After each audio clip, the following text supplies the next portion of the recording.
Welcome to the Terrible Podcast with your hosts from SteelersDepot.com, where you can find all your latest and greatest Steelers news. It's Dave Bryan and Alex Kozora, always lit, talking Steelers. And now, here's Dave and Alex.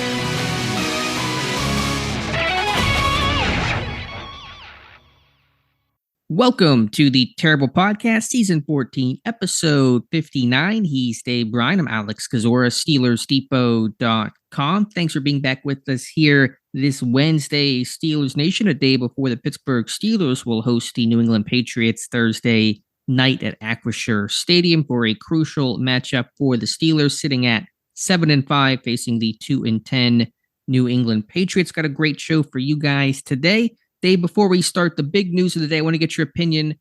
What is your thoughts on the GTA 6 release, the trailer? I'm sure you were waiting for that one with bated breath. You know, everybody made such a big deal of it. I did watch it. I mean, boy, oh, did you? I actually watched, and I've never played that. All right, that's after my time. You're gonna get me shaking my fist at the Yes. old man shaking his fist here. I was busy working 60, 70 hours a week when video games started to progress like that. I didn't have time to play no damn video games. And yeah, I'm a bit jealous because all we had, you know, when I grew up, the big thing was, man, when Space Invaders hit Atari, you'd sit and play that for hours. And then the big game, I think where it came to graphics and storylines and all like that, when Activision released Pitfall. Some of you listening to this know what I'm talking about. Alex, of course, does not. I do not. But when Activision replaced or was released for the Atari 2600, I mean that was monumental at that time. And man, you'd spend hours on that thing. Trying to set high scores and all like that, and trying to think where I left off after that. I mean, it wasn't too long after that. I can't remember video games progressing too much after that. Now, then we started to get the handheld Mattel, football and hockey and all like that. So, you obviously spent some time with those handhelds. And at the time, those were pretty monumental as well. Then I think Coleco baseball. But then all of a sudden you grow up and your old man tells you to go get a job. And that, your kids nowadays get to sit home all day and play video games. So, yeah, I'm jealous. And, yeah, I saw that trailer, and those things look so damn real nowadays. So thanks for getting me started with a rant this morning. That's what I'm here for. Yeah, it looks like a great game. Got to wait till 2025, but it'll be here before we know it. All right, Dave, let's jump. Do you play any of those? I mean, what's your favorite of all these series or whatnot that get released every year or every other year? I've really only played NHL with some buddies lately. I played GTA growing up. San Andreas was kind of my go-to there. Played a little bit of 5, but not much. But 6 looks really good, so I'm excited for it to come out. All right. All right, let's jump into some Steelers talk here. Dave, a little bit later in this show, we'll have a Patriots beat writer on. That's Ben Volin. He's the senior NFL writer for the Boston Globe, one of the top beat writers in the nation. So we'll talk with him, get his perspective on New England and their turbulent season. But to take it to Pittsburgh here, Dave, you start with the injury situation. A little hard to get a read on things right now. No practice on Monday, a walkthrough on Tuesday. And so injury reports and participation levels are difficult to gauge. Not practicing, though, on Tuesday's report per the team was running back Najee Harris with the knee. Of course, Kenny Pickett with the ankle officially had that tightrope surgery on Monday. He is out this week. James Pierre with the shoulder did not practice. Several limited players, including Landon Roberts with the groin. Him being in some level of participation is giving you some hope to play on Thursday. Mason Cole, Isaac Seumalo, Keeanu Benton, Cam Hayward, all limited. Montravius Adams, Minkah Fitzpatrick were full. They will play against New England. So really the name comes down to, A, want to check Harris on that knee just to make sure it's precautionary, which I assume that it is, but today will be important. And then, of course, it's Landon Roberts, Isaac Seumalo. Will they go? Will they not go? Those names we'll watch for the final Wednesday injury report. Yeah, I don't have a clue how this is going to shake out on a short week. And being as how they did not have a practice on Monday, and their Tuesday one was a walkthrough. I mean, I still stand by my assertion that, man, I'd be surprised if Landon Roberts plays in this game, but I mean, the fact that he's listed as limited through a walkthrough, read into that what you will. I don't know how concerned has Najee missed a game due to injury yet? I don't think Not a full game. He's left in the middle of games, right. But he's never actually missed the start of his game in his career. I mean, so I would not bet against him. We talked about James Pierre playing through this shoulder for quite a while, so I expect him to give this a go again. I think we're back to kind of where we started the week, wondering about Landon Roberts and Isaac Seumalo, right? Right. We'll see. Today's practice on Wednesday for the team is their one in kind of true practice session. So that'll give you a better gauge on how much these guys are working. And of course, they'll have game statuses. There may be some questionable guys, and Pittsburgh can make their elevations up until 4 p.m. tomorrow. So anyone who comes up as replacements, you may not really get a feel for someone's status until around that time. Talking about Roberts and Seumalo. Of course, if Seumalo can't go, Nate Herbig should fill in at left guard.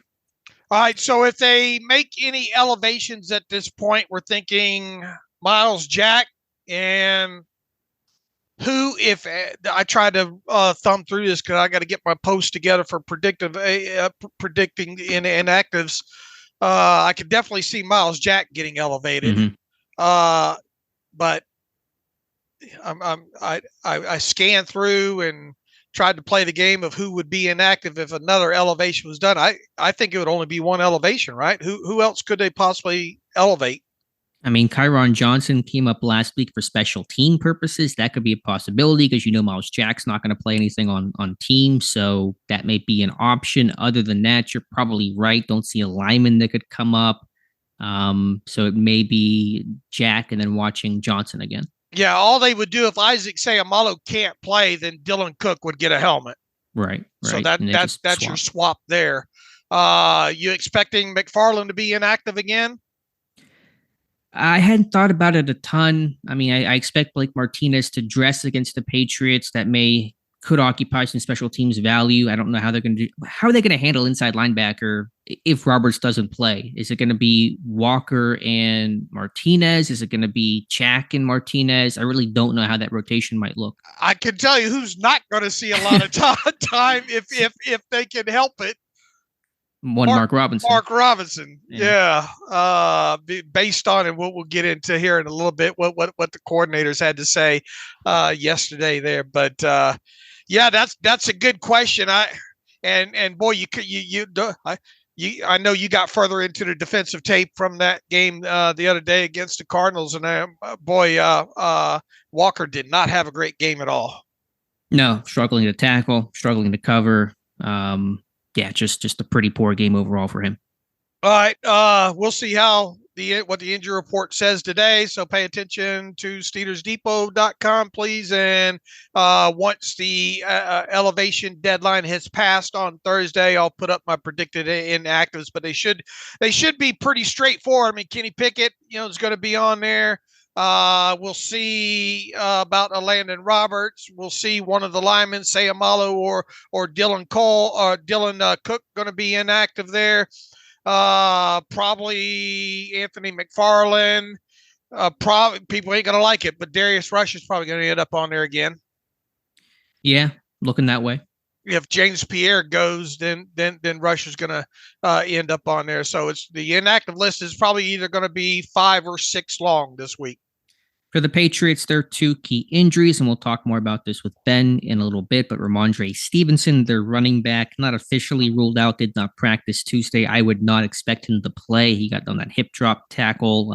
Seems like he avoided a serious, season-ending type injury, but I don't expect him to play, and their leading receiver, Demario Douglas, has a concussion. Don't believe he's cleared protocol, so he might late in this process, but one name to watch out for as well.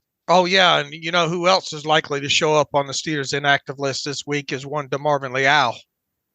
That's a good point, yeah, because Montravius Adams, Tomlin confirmed, is basically going to play. So Leal, 5 snaps against the Cardinals, 3 of which were kneel downs. That says all that has to be said.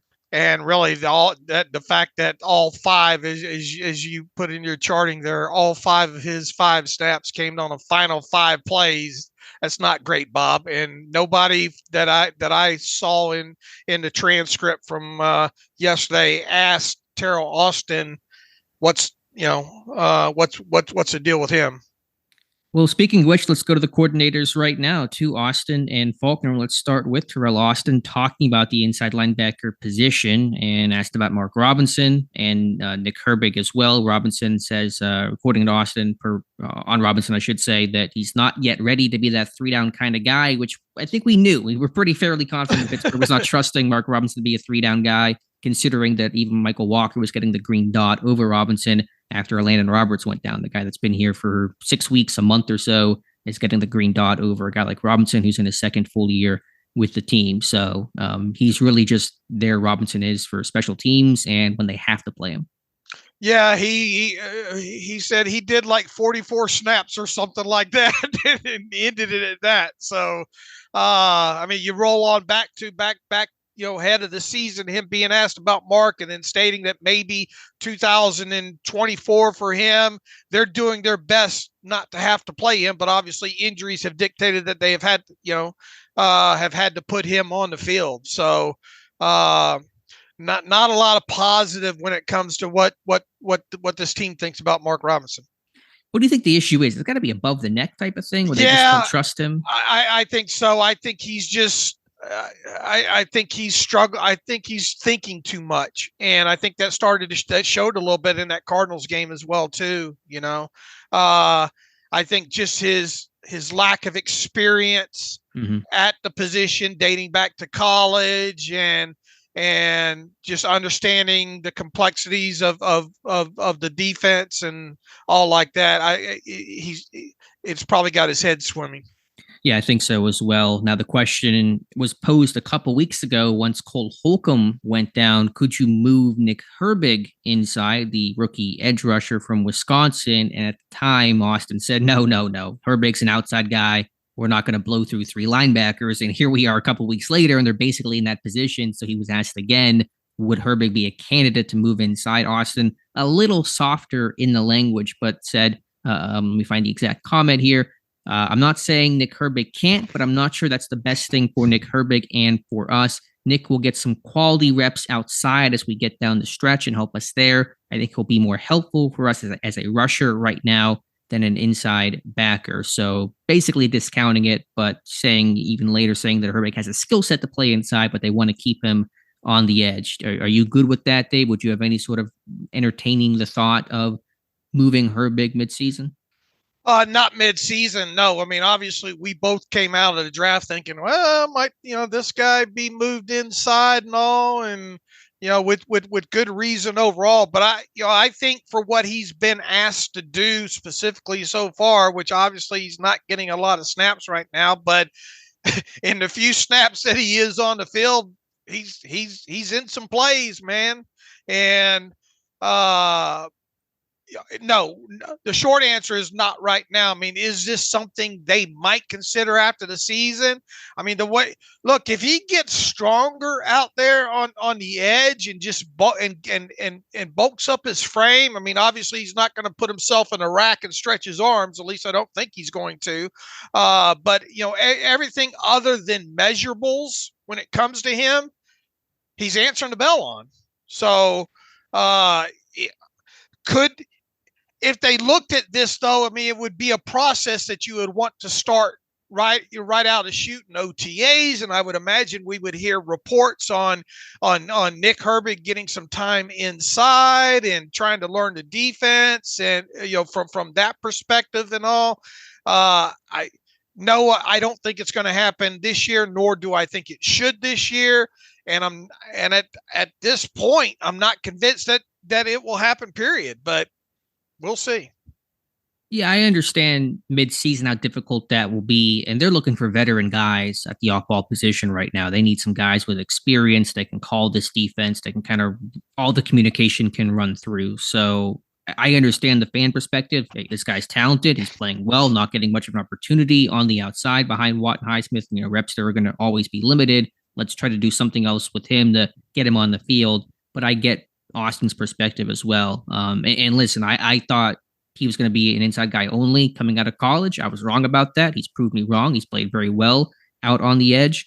But if there's a chance to get him more playing time in the future for next season inside, because he's always going to be a very rotational guy on the outside when you're playing behind Watt and Highsmith, and those guys are not going anywhere anytime soon. So I think you have to consider that possibility more strongly in the offseason. Maybe not even eliminating the edge possibility. He could maybe do both. I think he's a hard worker. He's smart. He'll have a full offseason to maybe digest top ball and still play some edge snaps in situational football. So I think it's something that has to be explored this offseason. I hate to throw a pass way down the field here in a meaningless situation, but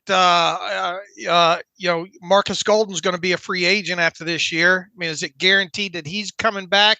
And if he's not, who's your number 3 outside linebacker? It's a fair question. It'd be Herbig in that scenario. I wouldn't call it guaranteed that Golden's back, but I think if he wants to return, Pittsburgh will welcome him back. Veteran guy, quality reps, good leader, good teammate per TJ Watt. So if Golden wants to return for one more season, I think that's going to happen. I think you get Nick in the weight room and get him on that, try to get him stronger and all like that. And, I have a feeling they're going to live him out on the edge at this point now. And, I'm with you. I thought, especially when they sent, who's he in? Curry to his pro day. And, remember there was that interview with Nick Herbig, I think at his pro day, right? Where he said, all I'm hearing is I'm going to play in the inside. I'm going to have to move to the inside at the next level. But, in his defense, once again, it's not like he's played a ton of snaps out on the edge, but when he's answered the bell. He has. He's been really productive. He had 9 defensive snaps, excluding the kneel downs against Arizona, and had a tackle for a loss. So just able to make an impact on a per snap basis at a really high level. Austin seems to be implying that Herbig's going to get some more rotational edge snaps later in the season, as you try to keep guys fresh and as the season kind of grinds on. So we'll see. We'll monitor it. Obviously, push comes to shove. Watt and Highsmith are going to play, but we'll see if Austin's comments ring true at all. Yeah, once again, and I hate to keep banging on this. I would have wished that Teryl Austin would have been asked about Leal. He was asked about everybody else but Leal yesterday, and that's concerning at this point with him. The snaps that he's getting, and we kind of even wondered going back to last offseason, what is he? Maybe they need to consider moving him out to the edge and getting some of that weight off of him, Yeah, it wouldn't be the worst idea if there's really no home for him on the interior. I think the issue with Leal is just a lack of a pass rush. And that's, we've talked about it before. It's kind of confounding because he's a really good athlete. And my concern with him coming out of A&M was run defense. And now I think he's actually decent against the run. He's played in some base packages. He can get off of blocks. He could work his hands well to get off blocks in the run game. But for some reason, it's not translating as a pass rusher, and it's really freezing him out of any sub-package opportunity. So, I mean, he's third round pick from last year. People forget about that. He was a high draft pick, and it's looking pretty dim right now. All right, true or false? This team will draft one of those 6'4", 6'5", 298, 303-pound defensive linemen within the first. We're throwing some long bombs today. Within the first 4 rounds of the 2024 NFL draft. Let me try to jump in the air and catch this Hail Mary that you're tossing. I mean, it's hard to find those guys. First of all, right now I would probably say no. Other things to worry about, but I'll say yes, because I'm concerned about what they think about Leal right now. And you got Cam Hayward getting another year longer in the tooth. What's going to happen with Montravius Adams after this year? What's going to happen with Isaiah Loudermilk? What's going to happen with Armon Watts? I mean, you start looking at once again. We should be preparing for the Patriots game here. Maybe we're taking this too lightly, Alex. But Cam Hayward's not going to be happy with us, Dave. But that's where my mind kind of raced when thinking about all this. But we'll leave that talk for another day. It's just something that I've been thinking about. I think from where I sit right now, I think they will draft another defensive lineman within the first four rounds. But we'll see how this shakes out.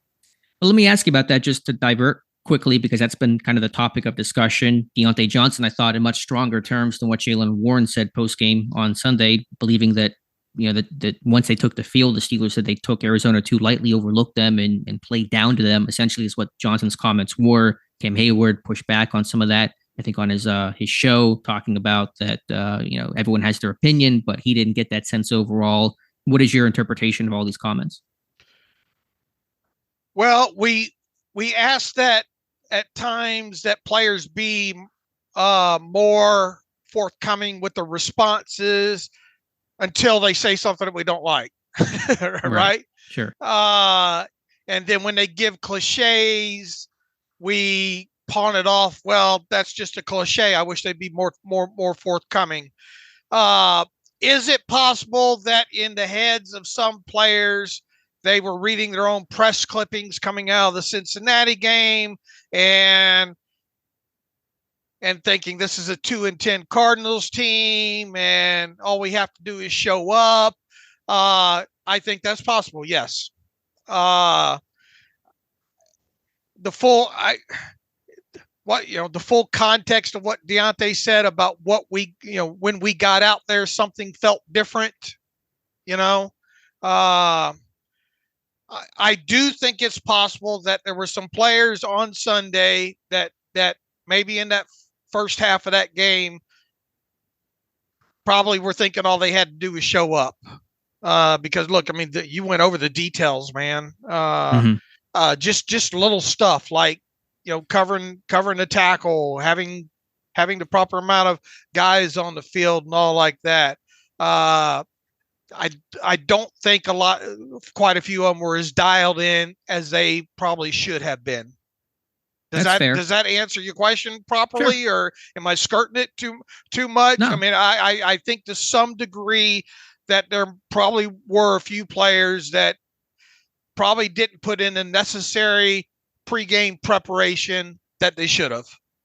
I think that's valid. And that's essentially my conclusion. I think trying to make a blanket statement that applies to the whole team of, oh, they overlooked them, or no, we did not overlook them, doesn't work. It's an individual type thing. I promise you, Cam Hayward did not overlook the Arizona Cardinals, as he said. I promise you, Minkah Fitzpatrick did not. TJ Watt did not.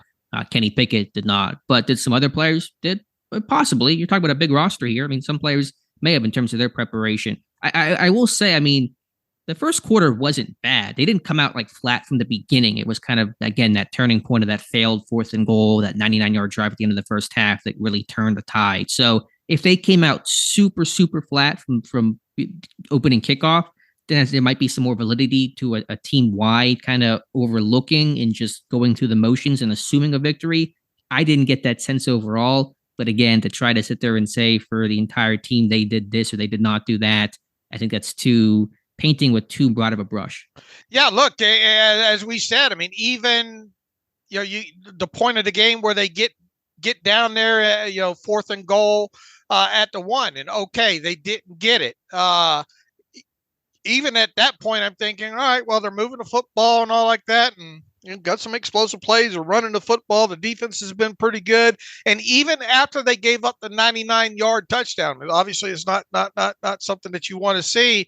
I wasn't hitting the panic button in my head at that point. I thought, man, the defense is going to have to tighten up and, obviously keep them below 17 points or whatnot. So yeah, I'm with you. To me, other than there being some of those penalties that there were, and maybe that was the telltale sign within all that. It wasn't until they came out of a couple of came out of each one of those breaks where it just seemed like it got worse there. But and look, I mean, were they kind of baited into some of these answers? I mean, Deontay's a more experienced player. He should know how to handle those questions. Now, is it a guy like Jaylen Warren just given, an answer that he thinks that they want to hear and not worrying about repercussions? I don't know. But at the end of the day, do I think it's possible that some of those players maybe weren't as prepared as they should have been because of the opponent that they were facing? I think it's possible. Yes.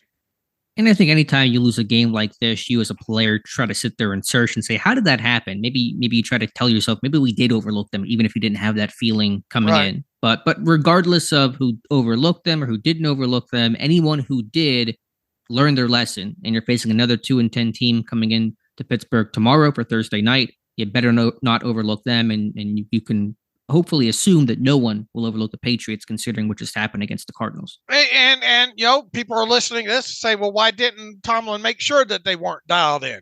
I mean, can it go back to coaching? Yes. For sure. But you can bet Mike Tomlin's drilled it into them that 2-10 teams can beat you this past week. And to move to Eddie Faulkner, the OC, interim OC, as he spoke to reporters, he said players were held accountable for their mistakes. And so what they that run looks laps? like, I don't know what that looks like. Maybe a fine. I don't know how all that, he didn't expand upon that. And I understand some of those procedural things are player based. They have to execute. They have to line up in the right spot. But to me, Dave, those things reflect coaching, and they have to get cleaned up pretty quickly. And if they don't get cleaned up, then personnel has to change. And if those things don't change, they really become a reflection of coaching. You are judged by what you allow, and what Pittsburgh tried to not get away with, but what they did or what they failed to do detail wise in this game, unacceptable, and it cannot happen again. Yeah, and short week, tough turnaround time as well too, to make sure you cover all that. But it sounds like they did cover the things that shouldn't have happened. Yeah, I mean, and obviously you're right. Practice reps tough to come by, but you shouldn't have to need practice reps to get 11 guys in the huddle or line up formationally correct. I still don't know what went wrong on those two illegal formation. I don't know who was in the wrong there. Did you get any better sense from all 22? No, I didn't. But either way, somebody was in the wrong there, and it has to get cleaned up, and that's how you lose to teams like the 2-10 Arizona Cardinals. Anything else from Faulkner that he said that caught your attention? Let's see here. No, not at a glance here. Okay. All right. Anything else from any players? Mate, what did you think about his comments about Mason Cole, about trouble with the snaps, shotgun snaps? Yeah, saying we're not going to make too big of a deal out of it, although we're going to work on it. I don't know. I mean, you have to make a big deal out of this stuff because it is these basic things. So I mean, there's not much more to say other than you have to snap the ball properly. Cole's a veteran; he knows that's his job to do. You hope that he can do it consistently against the Patriots. So I get where Faulkner's coming from, but to have the quote of it, we're not going to make too big of a deal out of it. It's not going to sit too right with fans. Yeah, I would spend about a 10-minute session making sure he could snap the football properly.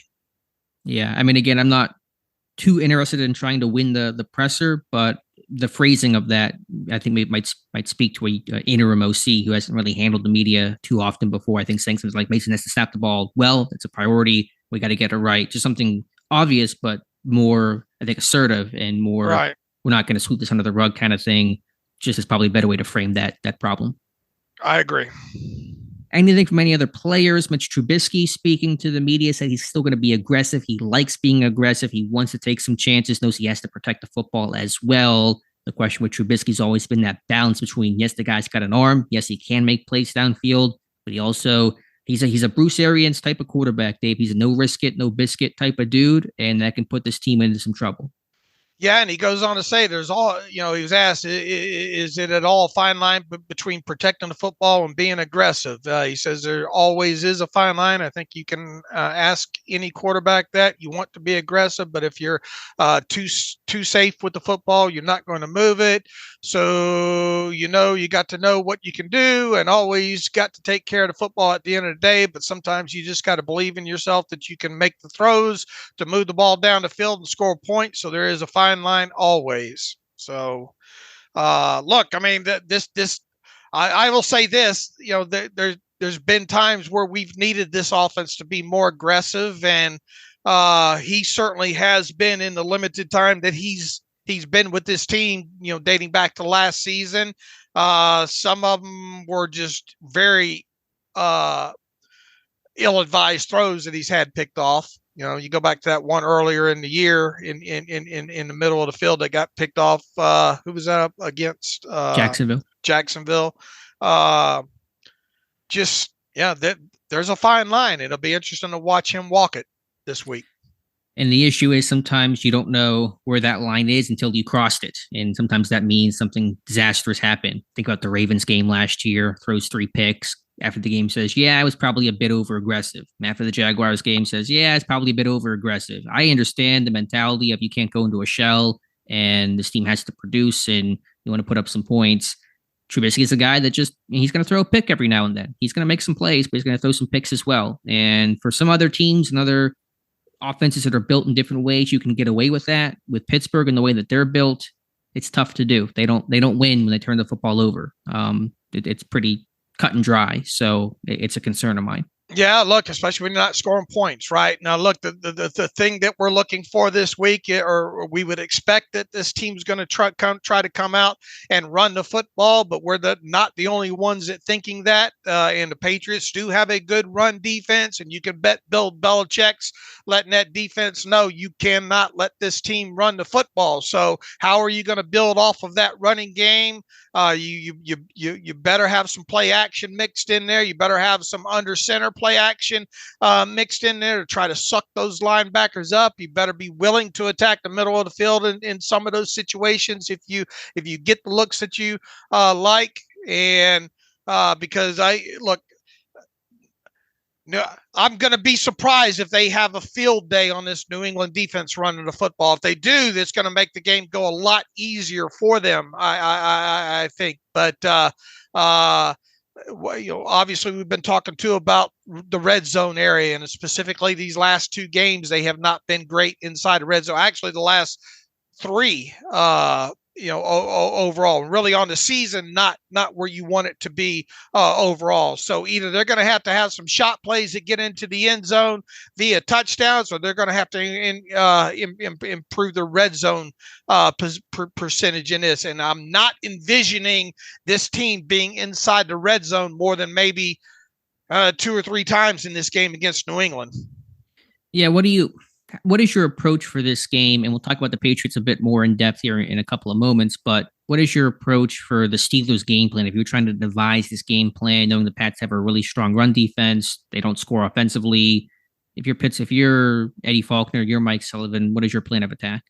Get my tight ends involved in the passing game first and foremost. Get some of these zone looks that they'll give you here. That's first and foremost. Don't be afraid to use the backs out of the backfield, because Lord knows the Patriots are going to use their backs out of their backfield. I'm sure you picked up on that on the tape from them.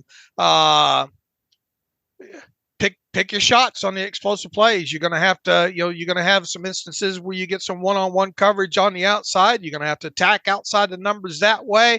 But more specifically, I think, and I think the tape bears this out at times, there's going to be some instances more than 9 yards down the field where you can attack the middle of the field, be it. I think this could be another game where you see a lot of Pat Freiermuth utilized.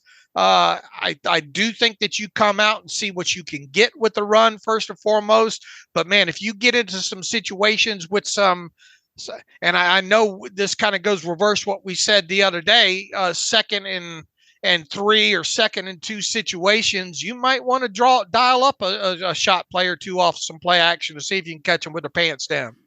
Yeah, I mean, that's how you may want to manufacture that big play downfield. Pittsburgh was pretty play action heavy last week against Arizona. It worked early on that 38-yarder, and then I thought Arizona adjusted really well to play action and really weren't fooled by it the rest of the first half there. So we'll see how disciplined you would expect a Belichick unit to be disciplined, but you still can catch these guys from time to time. And look, in the run game, I think that somebody that can hit the crease quickly might have some benefit here. So Jaylen Warren, that might be the guy that you try to lean on this, because they seem to do well against the kind of the bigger, plotting backs, if you will. And it's not a knock on Najee Harris. He obviously has some explosive plays this year, but man, they do such a good job up front with their big guys of getting off blocks, and their linebackers do a real good job of getting off blocks and filling gaps and running to the football and all like that. So I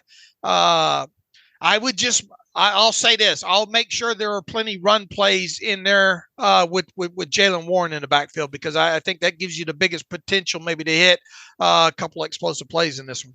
I like that. I'm with you. I think Warren can be an asset to quickly hit the hole and maybe make some hay against what is a really tough run defense. For all the warts the Patriots have, and they have many, their run defense has been as good as any in football this year. Yeah, those guys really do a good job up front of and even outs. Not the Steelers run a lot of outside zone, but they do a good job really in all areas. You don't see those guys on the ground a lot. At least I didn't in the 2 games that I watched against the Giants and the Chargers this past week. And their linebackers seem to really be in tune and be able to run to the football. Their safeties screen downhill and do what they're supposed to do against the run. So it's going to be tough sledding, I think, on the ground. Just quickly to switch gears, I'm going to talk to Ben Volin here in just a moment. But defensively for Pittsburgh, 2 articles up on the site, Steelers Depot this morning. One on Joey Porter Jr., his penalties. What is it, the second most penalized? Is it defensive back in football right now? Just the second most defensive player overall. Tied for the second most in called penalties overall of all defensive players. Wow. How do you... Not that we're maybe shocked by that, considering the book on Porter coming out, although he cleaned it up his last year at Penn State, but there was that grabbiness concern. How do you think Pittsburgh's going to balance, obviously, utilizing his skill set of his length, his physicality in press coverage versus the penalties? I mean, do you just kind of accept that as it's always going to be that way? I think you just try to have him work on it and try to, be less obvious with some of these, when you get, because they all tug and they all pull, right? Oh, yeah. And as a young player coming into the league, you're probably not going to get the calls that a veteran. There's a fine line there, right? How do you? Because obviously he's got the length and all like that, and he's an aggressive type player on top of it. There, I think it's just something that you try to talk to him about, and try to work through, right? And look, I mean, even some of the catches that he's given up, he's been in good position. They've just been good catches by the other team and all like that. So I don't know exactly how you work through that. But you on the flip side, he's got 10 called penalties on him already, and 4 of them have been declined. I mean, you still got 5 games left here. I mean, you especially down in your own end there that puts the ball at the 1, right. Those obviously hurt big time, especially if they come on a 3rd down or something like that. So I think you just try to talk to them and try to tell them, hey, you got to watch the tugging and the pulling and the holding. Now, a few of the other ones were face mask and all like that. I think 2 of them, and those are going to happen. It's just they get magnified when you have the other 6, 7, 8 that go along with it, Yeah, I would say the first thing is, first of all, clean up all the non-holding PI stuff. The face mask, he's also lined up offsides, I believe, twice this season, where he stepped across the line of scrimmage in that press coverage and just was over-aggressive, didn't realize where he was aligning. So just cleaning that stuff up, that can't happen. Eliminate those, and they're cutting out half the penalties there. Everything else, you're going to get called a couple times. I think you learn from Patrick Peterson the tricks of the trade about how to kind of get away with some of that stuff, how to be more subtle about it. But I also just think, A, it's his style, and B, like the refs see when the refs see Joey Porter Jr. on the field, this like 6'2" corner with 34-inch arms, 2 inches from the receiver, they know he's a press corner, and eyes are going to be on him more than probably a Patrick Peterson or a Levi Wallace. Like, they just know that Porter is going to be a physical type of dude. They're going to probably watch for that and more likely to call that kind of stuff than there might be other corners. So some of that's just going to be part of the baked into the cake of Joey Porter Jr. And hopefully he continues to make it more positive plays than those negative ones that kind of allow you to live with the penalties, because they're going to happen for a guy like him. You don't want 20 of them, but you're going to get a couple calls each year. You live with that. Yeah, looking at this real quick, you make a good point there. Let's see. Face mask, defensive holding, defensive offsides, illegal use of the hands, PI, defensive holding, defensive offside, defensive PI. So the ones that are, if you eliminate the 2 face mask, the defensive offsides, the 2 defensive offsides, I mean, that's 4 fewer right there. Right. So he's down to 6.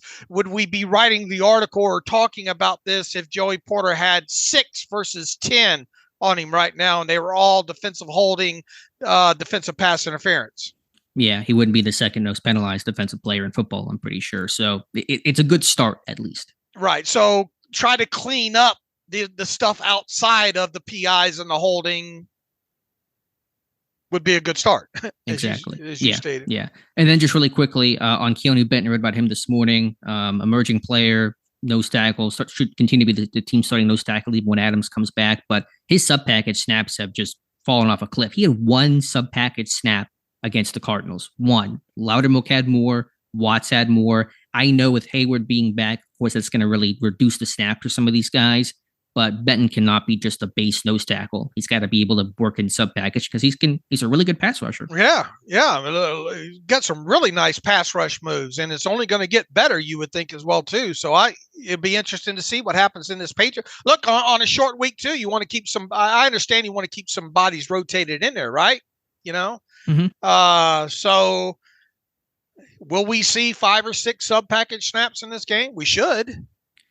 I hope so, but I mean, each week by week since week 9, I did the study on my charting. His sub-package snaps have reduced, by percentage and by actual snaps. So I don't know where that trend is going. I mean, again, I know that it's going to be Hayward, Ogunjobi most of the time. Those guys are veterans. Those guys are getting paid handsomely, so I get that. But there's got to be more than one snap available for Keeanu Benton. He played 24 snaps, I think, total against the Cardinals. That's not enough for him. All right, especially when you're not getting a guy like Leal on the field or anything like that. I agree. So it'll be interesting to chart that this week. Hopefully you only have about 50 snaps or so to have to look at. That'd be nice, but besides the Bengals game, it's not been the case this year. All right, Dave, we'll take a break here in just a moment. Bring in Ben Volin. He's the senior NFL writer for the Boston Globe. You can follow him on Twitter at Ben Volin. That's BenVolin. Take a pause and come back with Ben. Okay, welcome back to the Terrible Podcast. It is Wednesday, and with the Pittsburgh Steelers having a Thursday night game in this week against the New England Patriots, we are moving up our scheduled appearance of our weekly beat writer, and with the Steelers hosting the Patriots, that means Ben Volin is back with us. Ben is the senior NFL writer at the Boston Globe. He's been covering the NFL since 2007. You've heard him on this show several times now over the years. You can read his work online at bostonglobe.com. You can follow him on Twitter /X at Ben Volin, Volin. You probably already are, but make sure you fix that if you are not. So with that, on this Wednesday, Ben, welcome back to the Terrible Podcast with Dave and Alex. How are you? What's up, guys? Always appreciate you having me on so many times over the years. And man, this game on Thursday, not the same Patriots Steelers matchup we're used to talking about over the years. It's a little different this time. Yeah, so you're telling me you're hammering the under, right? Look, these two teams having problems scoring. Let's start off with this. Just kind of from a 30,000 foot. It seems like we talk to you every year. The Steelers and the Patriots seem to play each other every year, even though they're not in the same division. But obviously, a lot has changed. And let's start with the Patriots and where they are right now. How expected is it the season that they are having? Flipping back and forth now between at the quarterback position, a lot of talk about Bill Belichick's job security, although I'm not buying that right now. Just kind of what are your thoughts on this team as a 2-10 team heading into this game on the road against the Steelers? So I'm not going to sit here and tell you that anyone expected them to be 2-10. It's a shocking turn of events for a Bill Belichick football team. I don't think anyone expected any team coached by Belichick to be this poor, completely, I'd say the worst roster in the NFL, just devoid of talent on both sides of the ball. And the few players they do have, it seems like they're all on injured reserve right now. So it's just been a dreadful nightmare season for the Patriots, and no one expected it to be this bad. That said, all of the analysis in the preseason was that, they still have one of the worst rosters. Where are the playmakers on offense?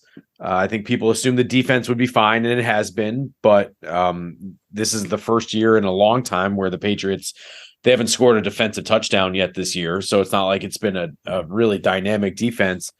And I think people expected Bill O'Brien to come in and be able to fix Mac Jones, and it's been the opposite. It's been worse than last year when the offense was run by Matt Patricia and Joe Judge. It's just been dreadful. And Mac Jones, has been a head case. They finally had to mercifully bench him for good last week for Bailey Zappi. Mac Jones got pulled from 4 different games this year during blowouts. He's thrown 12 picks. Season started off on a really ominous note. First quarter of week 1 against the Eagles, the first or second possession, he threw a pick 6 to start the year. And it's just one after another. And the organization hasn't helped him. His confidence is shot. Yeah. I think he was maybe overrated by fans and media anyway. It's just been a nightmare season for Mac Jones, for the Patriots. And it was expected to not be good, but I still thought they'd win 7, 8, 9 games somewhere in there and be competitive for the playoffs. And I think a lot of people did.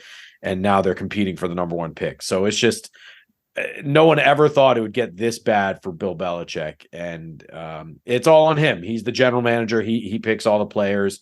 He and his staff have, absolutely destroyed whatever confidence Mac Jones had. So it's just been a really, really tough year here in New England. Do you think he's on the hot seat? Do you think he should be on the hot seat? Do you think anything ends up happening there with him? I say yes to all of those. I think Robert Kraft made it clear during the owners' meetings in March that he wants to see a playoff team. This is the Patriots. This is not, with all due respect, this is not the Carolina Panthers or the Arizona Cardinals. There are expectations here. And, it's one thing for the Patriots, if they were 6-6 right now or 5-7, I'd say, yeah, there's no way that Belichick's on the hot seat, but 2-10 battling for the number 1 pick they haven't scored a touchdown, or they have 1 touchdown in their last 14 quarters. So that's 3.5 games where they've just scored 1 touchdown. They're losing, they lost to the Giants and Tommy DeVito, an undrafted rookie quarterback, scored 6 points in Germany, just embarrassing all over the place. And yeah, I definitely think that I know that Belichick is worried that this is it. And he's been worried since all offseason that the Crafts were kind of closing the walls in on him. I think the big question is, do the Crafts, are they going to back up their tough words? Do they want to rip off the Band-Aid? I think everyone around New England realizes it's time. It's been an incredible 24-year run, 6 Super Bowl titles, 9 AFC championship titles. But after 24 years, it's time. It looks like it's run its course. And the Crafts have been talking big about how they expect, big improvements this year. And, so we'll see if they actually have kind of the gumption to make the big moves. But I think it's everyone I talk to around the league thinks it's going to happen. I think Bill is already starting to try to line up his next gig as well. So to me, I would be shocked if Belichick returns next year. I think it's looking pretty clear that this is it for him. And all that you just said, our listeners, Steeler fans, they just hate to hear all that. Yeah. Everyone around the league does. I tell you what, with the loss after loss for the Patriots, and I go into the other rooms sometimes, the other locker rooms, there is no sympathy for this organization. There is none whatsoever. I mean, they were up for so long, and had a penchant for rubbing other teams' noses in it a little bit. So there is no sympathy for the Patriots. Before I turn it over to Alex for a couple of questions here, pretty lengthy injury report this week. Demario Douglas on, obviously Ramondre Stevenson. Don't think he's going to play. Boutte, the wide receiver, banged up. I think Devontae Parker got banged up in that game. And all who, and it's obviously it's early. It's a short week. We know how Bill Belichick is with injuries. Who of importance do you think possibly winds up missing this game? Yeah, I mean, it's not like the Patriots have many dynamic players, and the few that they have are banged up this week. Ramondre Stevenson is not going to play. He's got a high ankle sprain. He's had a tough season as it is, just because the offensive line has not performed too well, and the Patriots keep playing from behind because of all these pick sixes in the first quarter. So Stevenson's going to be out, and then Demario Douglas, rookie 6th-round pick, has been a nice little find for them as a slot player and a gadget player. I'd be shocked if he clears concussion protocol in time for Thursday. So I do think Devontae Parker is going to play. Kayshon Boutte, the rookie from LSU, he has a chance to suit up Thursday. Hasn't done a whole lot this year. It's not like he's going to be the difference maker on Thursday. They're going to have to rely on Juju Smith-Schuster and Devontae Parker and Hunter Henry and Ezekiel Elliott in the backfield is obviously, I think, going to have to be the workhorse because they don't have much depth behind him there. They've got Ty Montgomery, who barely plays, and a kid named JaMychal Hasty that they claimed off waivers a few weeks ago. So it's going to be all Ezekiel Elliott. The Patriots hope that he can stay healthy, and then see if Zappe can find any sort of magic with Juju and Hunter Henry, but he's not going to be working with much on Thursday night. Ben, I was going to ask you about Zappe. Was there any element of his game to get excited about? The numbers this year, poor, completing half his passes, limited playing time overall. Was there any reason they turned to him other than just Mac Jones not getting the job done? Is there any sort of optimism that Zappe can do something for this offense? Yeah, I don't think Zappe is in because there's any sense or any thought that he's going to be the guy or the answer. It's just Mac Jones is so broken that, Mac Jones was benched 4 times, and the first 3 times he started the next week. And when does that ever happen in the NFL? I've never seen a quarterback get benched for performance that many times in a season. And they finally mercifully benched him this past week. I mean, it was long overdue, and it was more about, I do think Mac can play, but his confidence is just totally shot right now. And, the state of the Patriots quarterback position, Bailey Zappe got shut out the other day, and everyone's saying, well, he did enough probably to keep his job. I mean, that's how bad it's been. And he didn't throw any picks, and that was the key the other day, or maybe he had one, but there were no turnovers, and that's where it starts. I mean, the Patriots with Mac Jones red zone picks and pick sixes early in the season, it's just they're constantly playing uphill and from behind. So at least Zappe was safer with the ball. And look, the conditions were awful on Sunday. Mid-40s, it was similar to Pittsburgh. I mean, it was mid-40s, driving rainstorm all day, just miserable conditions for both quarterbacks. It's not like Justin Herbert did anything. The Chargers only scored 6 points. So I give Zappe a little bit of a break for his performance last week and for not putting up numbers. Those are not conditions for numbers. And at least in the rain, he didn't turn the ball over or throw picks. So you do give him credit for that. But I think the Patriots, they've told us how they feel about Zappe. They released him at the end of training camp, risked him on waivers, brought him back to the practice squad. Any team could have claimed him at any time. And then they just kept going to Mac Jones and kept going to Mac Jones when, by all indications, he was broken and done. So the Patriots have to start over at quarterback next year. I think even with Zappe, I think they clearly don't like him. So they're going to have to, they'll have a top 3 pick most likely. So I think they'll be drafting a quarterback, and then they need to find someone to be a backup, probably a veteran, as opposed to having 2 youngsters as your 1-2. So just, it's a mess of a quarterback situation, and we still have 5 games to get through. I know you probably have to really squint to answer this question, but if you could put on your most optimistic hat, is there any bright spot with this offense? Did they do anything like the guards, Cole Strange and City So? I was a guy that I like coming out of Eastern Michigan. I mean, is there anything positive to talk about even individually with this Patriots offense? You do have to squint. The interior line has done better. Yeah, City So and Cole Strange. Strange was a pretty controversial pick around here. They had, so many needs on offense, especially a playmaker, and they take a guard with their 1st-round pick last year. And Sean McVay, there's a video of Sean McVay and Les Snead, but they see the pick and they do a spit take and they start laughing at it basically. But Cole Strange, I never doubted that he'd be a solid player, and he is turning into a decent one. And the running back, like Ezekiel Elliott, has been running pretty hard. I've been kind of impressed, even though his numbers aren't great. Like I said, the offensive line hasn't been too great. Kendrick Bourne was having a nice season, then he tore his ACL.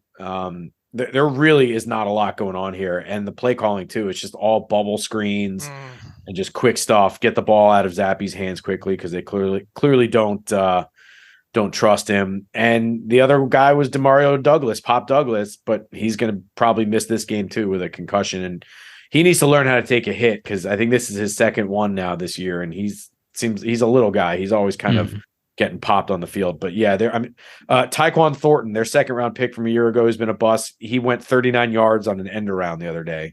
He also had a deep ball go right through his hands. So that didn't make the fans ease up on him, but at least he broke off a run and showed some speed. It's like, that's how bad it's been this year. You know, 139-yard run counts as like a big positive for them. When you look at them offensively, specifically in these last two games, and then you look at the personnel usage over the course of the season, man, they love to use have those tight ends on the field, 2 or 3.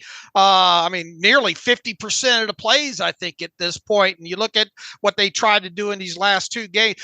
Their running game up the gut didn't look so bad, but they obviously try to mix in, I think, a little bit of outside zone. You see some tosses in there, as you mentioned. Man, they love the screen right now.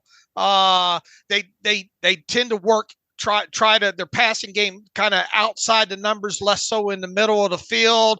They try to small ball you and I guess kind of lull you to sleep with some play action and maybe try to hit you that way. Is that what we're going to see more of Thursday night on this short week? Because even Belichick the other day, talking about Pittsburgh, said there's not much that offenses can do on a short week when putting in more plays. So what we see on the tape in these last two games from the Patriots on offense, is that what we're going to see with them just trying to execute better?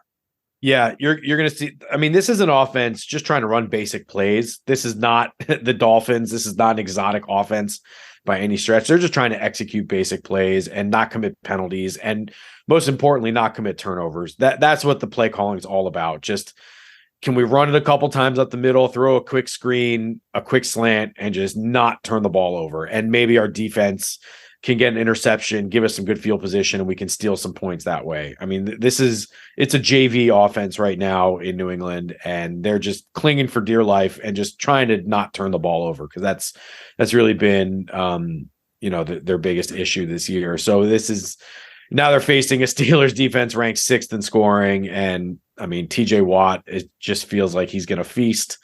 And the Steelers defense, they've got to be licking their chops. I mean, the Patriots, they played the Chargers last week. They got shut out by the 32nd ranked defense. I mean, they made the Chargers look like the Steel Curtain. And I know the conditions were tough, but they couldn't even manage a measly field goal. So this is an offense who's just trying to complete a pass, just trying to execute a few plays without turning the ball over. So it's going to be very basic, very vanilla. And I'll be shocked if they're able to, the only way they're putting up points on Thursday is if the defense or special teams make some big plays.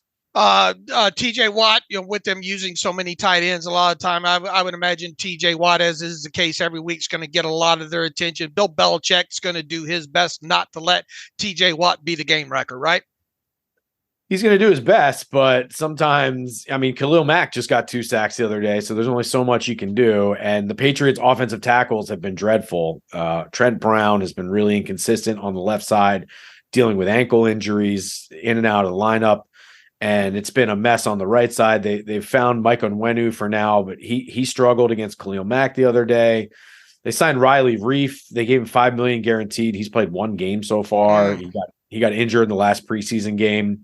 One of those, he was penciled in as a starter. So why is he playing in that last preseason game? Sure enough, he gets hurt. And right tackle's been a mess all year. So yeah, between TJ Watt, Alex Highsmith, yikes. I mean, it's going to be a mess. Zappy took 5 sacks the other day. He doesn't always see the field. He holds onto the ball a little bit. TJ Watt, yeah, I mean, the Patriots can try to chip him and double team him and all that stuff, but he's going to be wreaking havoc, and he's going to get his on Thursday. I'd ask Ben about that defense. Yeah, I was going to ask, because the run defense, I think, has been, impressive and overshadowed by how bad that offense has been. Number 1 in yards per carry allowed, number 1 in big plays allowed in the run game. What has been the key for that run defense in New England with guys like Bentley, who's an old school thumper, and Bormer up the middle? What makes their run defense so effective? Yeah, Bentley's done a nice job taking over for Dante Hightower, kind of as the leader in the middle of the defense, getting everyone lined up. And he is a good thumper, physical guy, sideline to sideline. To me, the guy is Christian Barmore, the defensive tackle, 3rd-year player. He was a second round pick out of Alabama, and his stats aren't like, they don't pop. He's got 30 tackles and 4 sacks this year, but he's been dominant in the middle of that defense. So Christian Barmore has definitely been a force. Yeah, some of the Patriots' success, they're in the bottom half of the league as far as attempts allowed. So teams aren't running a ton on them per se, but they have done a nice job. And I mean, they held the Chargers to 29 yards on 24 carries the other day. So that was very impressive. The Patriots have also played some not so great offenses the last 4 weeks: Commanders, Colts, and Giants, and Chargers in the rain. So they've benefited from playing some weaker quarterbacks and weaker offenses. Actually Sam Howell and the Commanders put up 20 points and looked pretty good against them. The Dolphins, a few weeks ago, had no trouble moving up and down on the Patriots. It's been an okay defense. They don't have their 2 best players. Matthew Judon's out for the year with a torn biceps. Christian Gonzalez, great first-round cornerback, he's out for the year with a shoulder injury. So it's a defense that they're creating some turnovers. They're having some success. 3 straight games under 300 yards, but at the same time, like I said, first year in a long time where they haven't scored a touchdown on defense, not really making the dynamic plays. And, it's really getting to the point where the defense literally knows they have to score a touchdown for the Patriots to have a chance to win. Their defense is probably their best offense right now. And that's obviously a tough standard to maintain. But there is an opportunity. You're playing Mitchell Trubisky now on Thursday Night Football, short week. So I do think that Belichick can still scheme up some good defense. So they're going to give the Steelers some problems, but for them to win, they're going to have to basically shut out the Steelers and put up some points. And that's obviously a tough thing to ask. Sure. My last question is, I'll let Dave finish things out. Just a quick 2-parter. You mentioned Christian Gonzalez. I was going to ask about him. No, he's out for the season, but Pittsburgh had interest in him. Just talk about what Gonzalez showed for New England in his first 4 games. And then the kicker, Chad Ryland, seems to be close to maybe being cut. Patriots have brought in some kickers. Is he in danger if he has a bad game against Pittsburgh? And kind of what gone wrong with Chad Ryland? He's in danger of at least losing his job. I don't know about getting cut. You use a 4th-round pick on a kicker, you're probably going to stand by him a little bit just to save face. But he's last in the league in field goal percentage, 12 for 18, 67%. He's missed a couple under 40 yards this year, including it was a 35-yarder against the Giants that would have sent it to overtime. Just kind of not good. An embarrassing performance for when you draft a kid in the 4th round. A kicker. He's supposed to be pretty good. He's only 1 for 3 from 50 yards this year. So he has really struggled. He's good with the kickoff. So Ryland's been good there, but they signed a kicker to the practice squad. So if he has a bad game against the Steelers, I imagine they'll at least bench him for a game or 2. And Christian Gonzalez was great. It's a real shame that he injured his shoulder in the 4th game of the season. That was it, but he showed a lot. Even Tyreek Hill, they played the Dolphins in week 2, and I think Tyreek Hill came out afterwards and said that Christian Gonzalez, he's a real one. He's a good player, and he's big. He's 6'1", great length, very physical, can run with he was running with Tyreek Hill in that Dolphins game. And I believe he was a defensive rookie of the month for September. He had a sack, he had an interception, 3 passes defensed. He definitely opened some eyes. So finally, the Patriots have had years of poor drafting. Feels like they finally got it right, picking Gonzalez with the 17th pick. That's a premium position, a lengthy press man corner who can run. Gonzalez is definitely going to be a good one for the Patriots when he comes back next year. Not one of their draft picks, a guy that we studied a lot of tape on, Keon White. What's been your impressions of him out of Georgia Tech? We kind of wondered if he was big enough to do some things on a defensive line. Obviously, a good edge rusher overall. Kind of seeing more tweenerish, I guess, type. What has been your thoughts on Keon White? Yeah, he's been solid. I mean, he hasn't made a huge impact. I think just 17 tackles and 1 sack this year, but he's getting a lot more playing time the last few weeks. A lot of his production has come the last few weeks. He plays a lot on special teams. He's got really good size. He's 6'5" and 290. So he's a guy who can kind of play inside, outside, classic Patriots defensive lineman with really good size and versatility to play all over the line isn't necessarily, going to beat anyone with his first step and isn't like a natural pass rusher, but is just very physical on the run game, setting the edge, can play inside. Has a little bit of a mean, nasty streak to him. He's had a few kind of on-field incidents this year, which I say that in a good way. I think you kind of want to see that nastiness out of your defensive players. So it hasn't made a huge impact on the stat sheet, but I think everyone overall has been pleased with Keon White, and he's showing that probably starting next year, he'll be a key rotational piece and probably a starter on that defense. How did the Steelers move the ball on this defense? They're probably going to come out and try to lean on that running game, but you have to think Bill Belichick tries to take away the thing that you do best. And right now, the Steelers' running game is their best part of their offense these last several weeks. How do the Steelers move the football on this defense? Yeah, I mean, I think the Patriots know that the Steelers are going to want to run the ball, and I think the Patriots are probably going to load up the box and dare Mitchell Trubisky to beat them. Trubisky actually had a really good game against the Patriots when he was with the Bears. I think it was 2018. Mm-hmm. He ran circles around them, and the game came down to a Hail Mary at the end. It was a lot closer than it should have been. He threw for 300 yards. Now I know they took care of him last year when they played. I think it was week 2 and Trubisky didn't do much, but I think they got to target the guys on the outside, Pickens and Deontay Johnson. The Patriots are thin in the secondary. JC Jackson, they got him back from the Chargers, but he is just not himself. He tore his meniscus last year and just is not the same player. Maybe he will be one day, but he hasn't been yet. And teams are really picking on him, really going after him. So whether he's on Pickens or Johnson or the Patriots are playing some zone, they've got to go the Steelers have to go right at JC Jackson. And I think that's where they can win on the outside and, targeting Freiermuth as well over the middle a little bit. So they're going to have to put the game in Trubisky's hands because I think the Patriots have a really good run D and they're going to load up to stop Najee Harris and Jalen Warren. So it's going to be, can Trubisky make a few throws? And I think he's got to get those guys on the outside involved. All right, I can tell that you're excited as Al Michaels and Kirk Herbstreit are probably to cover this game. Which way do you see this going, Ben? And I don't remember if you're one that likes to throw out a prediction on a podcast or not, but feel free to do that. How do you see this one going? Hey, yeah, happy to do it. It's funny. I used to cover the Dolphins, and I was there in 2007 in Pittsburgh for that 3-0 game on that mud field. And this game's going to be more boring. It might be lower scoring too. We might get a 2-0 game or no. It's going to be like 9-3 maybe. I'll go 9-3 Steelers. They'll get a few field goals. The Patriots will manage one, and it's going to be a great. I mean, Al Michaels, don't give a bleep broadcast. He's going to be in rare form. So I'm looking forward to that. But yeah, hopefully it's just like running clock and they can just get through this game as quickly as possible. And if the Steelers give up more than 6 points, I'll be shocked. So, put it in the bank as another win. It won't be pretty, but all that matters is that the Steelers are going to get to 8-5 this week. All right. Tell the people what they can find from you over at the Boston Globe.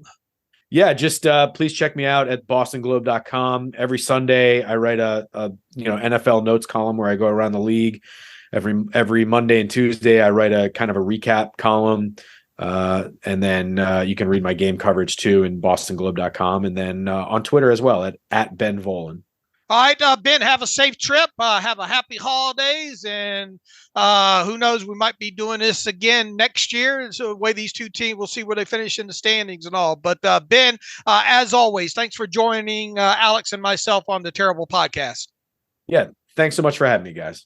And welcome back to the Terrible Podcast. Again, our special thanks to Ben Volin. You can follow him on Twitter at Ben Volin, the senior NFL writer for the Boston Globe. Great insight. No, it's been a tough season up there for him covering the team. Can't be fun overall, but appreciate Ben giving his time to talk with us, Dave.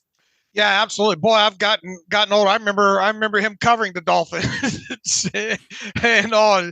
I think one of his first podcast appearances was with him covering the Dolphins. I think we were asking him something related to CBA or something like that, even way back then. So always been a friend of the show, and it does seem like we have him on every year, and we'll have to see how the schedule shakes out next year or not. But yeah, a great guest to have on, and we appreciate his time. And make sure people go follow him and shout him out at Ben Volin on Twitter/X. We would appreciate that. For sure. All right, Dave, let's you and I preview this game. We'll start with the Patriots offense, and it's been more offensive than offensive. A team that's been shut out against the Chargers. They've been shut out twice this season. Dave, last time New England was shut out twice in a season, 1992. And in that 92 season, the Bill Belichick coach Cleveland Browns beat the Patriots that year, 1917. So all kind of coming full circle. And what may be Bill Belichick's last season in New England seems to be the case, according to Ben. I know this offense for New England has really struggled, but I think we're all in Steelers Nation in terms of our fan base, kind of always on edge that this will be the week, the get right game. You just never know. So is there anything that concerns you about this Patriots offense? Or if not, just what is your take on the offense overall? I tell you, start first and foremost. This would be chicken soup for the for the Steelers' soul, right? If you're able to shut out the Patriots at home on a Thursday night, wearing the color rush uniforms with the gold painted end zones, coming off of that bad taste of in your mouth. I mean, it really would not that it would cure all problems, but it sure would look good on the resume to some Steeler fans. You asked me about the offense overall, man. I struggled getting through those two games of all 22 when it comes to watching them. They're not going to have Ramondre Stevenson, but they are going to have a big back in Ezekiel Elliott. They run a lot of they obviously run a lot of the same stuff no matter who the back is back there. They do seem to have to get their footing better in the running game when they do try to run between the tackles with either some of that inside zone or gap scheme or along those lines there. They use motion, but probably with Zappe, I don't think he's as comfortable with the motion, heavy amounts of it. So this is just going to be strap them up, run those simple plays and see if you can block it up with them high diddle-send Ezekiel up the middle kind of stuff. When it comes to their what I did kind of feel though is they try to lull you to sleep with that. They try those inside runs, they try those screens, and then they'll put the quarterback under center, run play action, and maybe try to shot play that way. They will obviously they are not afraid at all to use their running backs in the passing game. So that's number one, especially if you're playing zone against them, or man either. They will try to use their running backs out of the backfield. They'll try to get the ball to their tight ends quickly, and they run a lot of screens, and a lot of them aren't set up perfectly at all. And then they will try to slip in with some of that either jet motion or orbit motion to get the football on an end around or something like that to their wide receivers. But they don't attack the middle of the field a lot past 5 yards past the line of scrimmage. Their shot plays are kind of what we've seen the Steelers do outside the numbers. They look for the one-on-one matchups outside and then try to attack that. But their quarterback play as a whole, man, the Zappe and Mac Jones' accuracy, and yeah, maybe the weather's probably played a lot into that, but they just don't. The quarterbacks have not seemed accurate at all. So if you're a fan of offense, it's going to be it feels like it's going to be a lot of small ball in this.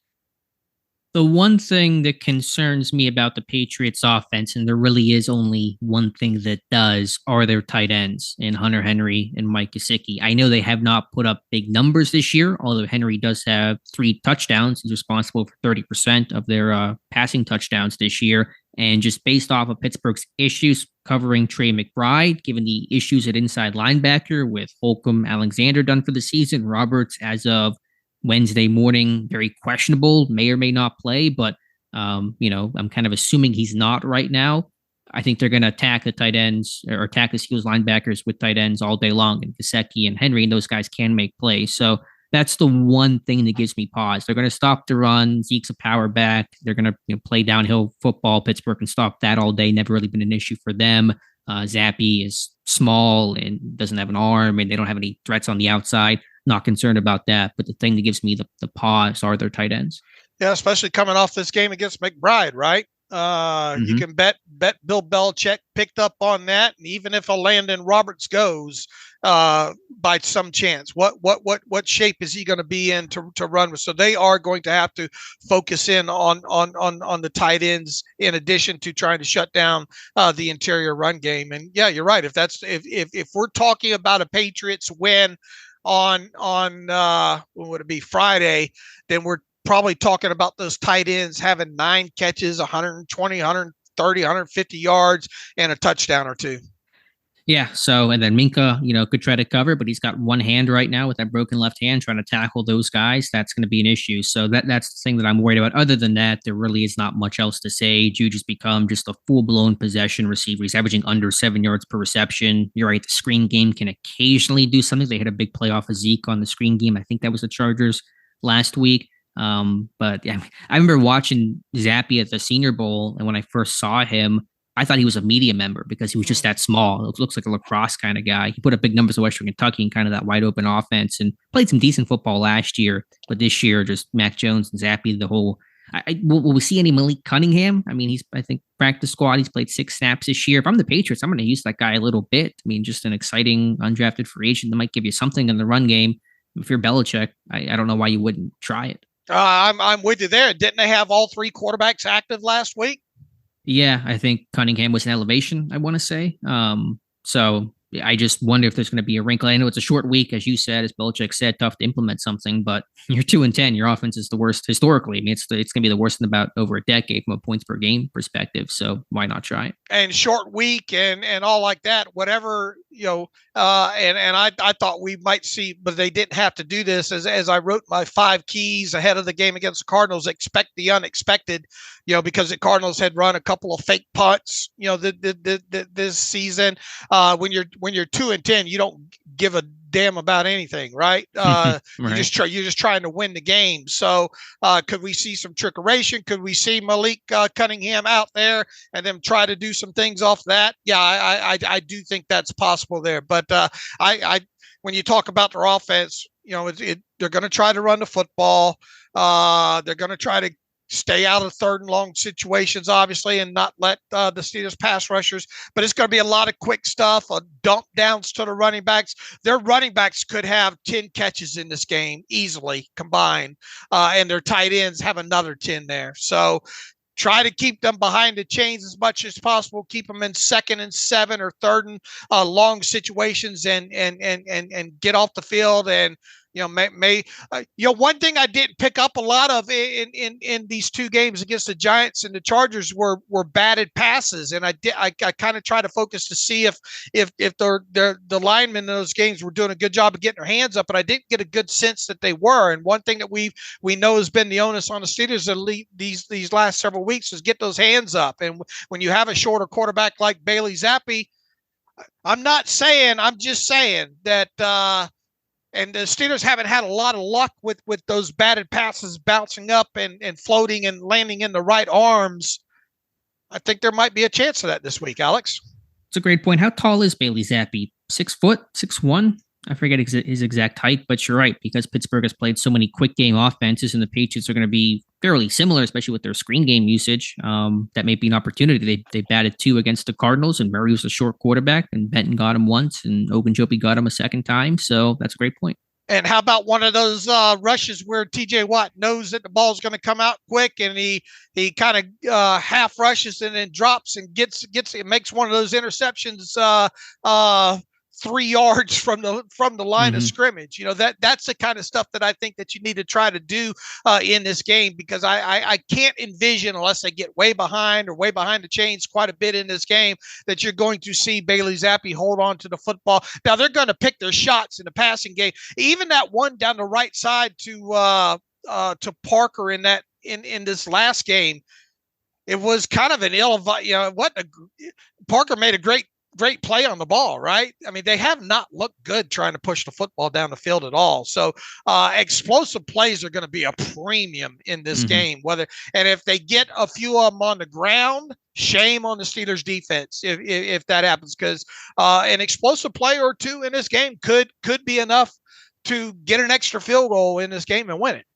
But I will say Pittsburgh's defense has to create some turnovers. They got to get a short field for their offense to put up some points in what's expected to be a low-scoring affair. They did not get a turnover against Arizona. It's uncharacteristic of them. Patriots have not taken great care of the football overall, although, as Ben said, Bailey Zappi did at least do that against the Chargers. But Pittsburgh can't just play a game of punts. They got to get a splash play themselves. All right, I agree. All right, flipping over to the Patriots defense, the clearly better the two units. And I think that run defense is really strong. I mean, again, from a statistical perspective, number one in the NFL in yards per carry, allowed at 3.2. Forget the exact stat. I don't think they've allowed like 20 plays of 10 plus yards in the run game, which is number one in the NFL as well. So they don't allow big plays. They got big people up front, Barmore. I've always been a big fan of Juwan Bentley, just like an old school 1990s linebacker, downhill, hitch a type of dude. This team can stop the run. And as you alluded to, Bill Belichick, still to this day, despite this terrible season, he takes away your fastball, what you do well as an offense. He's a defensive-minded coach. You can bet he's going to do everything in his power to stop the running game for Pittsburgh and make Mitch Trubisky beat him.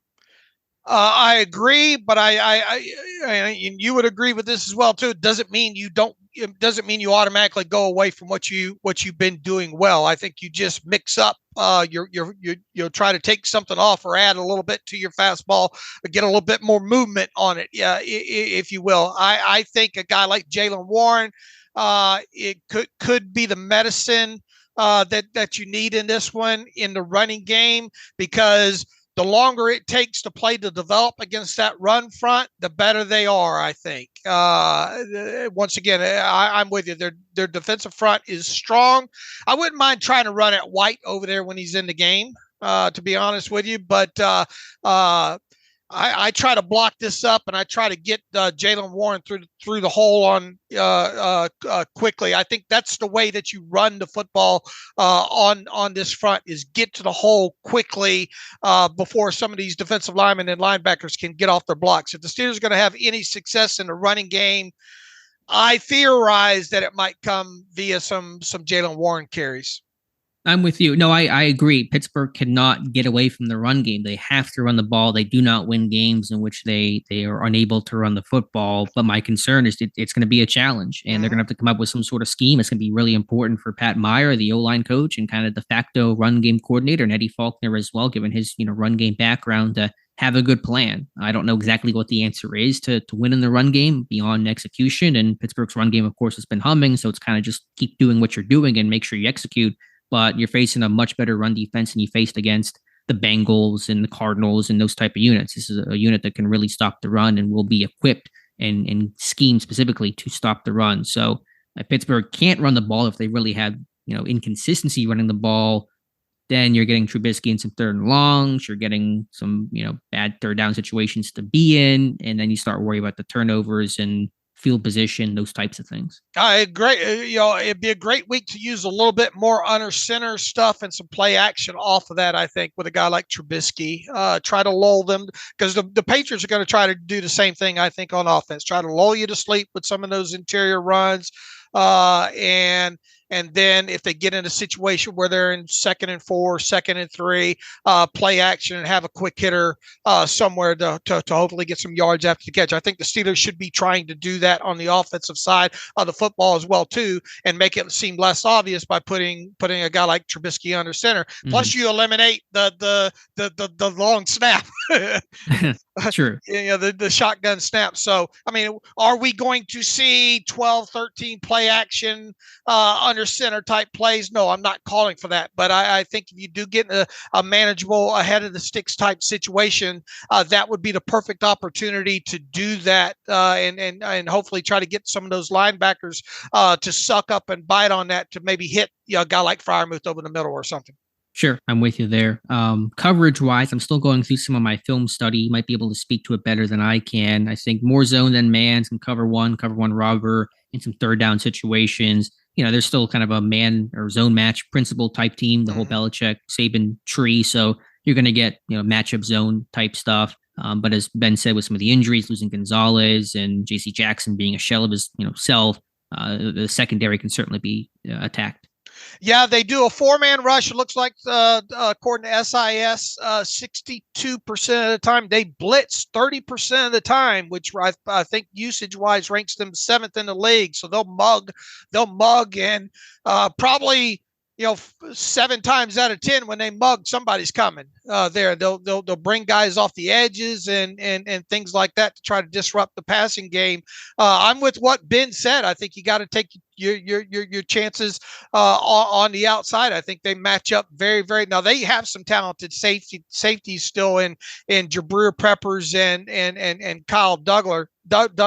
But I would be trying to attack their corners in who? Jonathan Jones, J.C. Jackson, and I guess Miles Bryant's their nickel there. But we haven't seen the Steelers really exploit the slot position all that much. Yeah, they haven't had a slot receiver to really exploit that with, besides Allen Robinson making a couple of tough catches underneath. But yeah, I mean, they as you said, they blitz, and their blitz rate is high, and they got their defensive backs have 4 sacks, so they're gonna. I still think it's a decent defense. Belichick knows defense. The offense is a mess, but he knows defense. It's what he grew up on, and they still have. If they had even an average offense, they would not be a 2-10 team. They'd be in the hunt. They'd be competitive. I think that defense can make some plays. Some quick slants, mix some of those in there. Once again, some play action. If you get easily identified one-on-one matchups on the outside, you got to let your guys make the plays.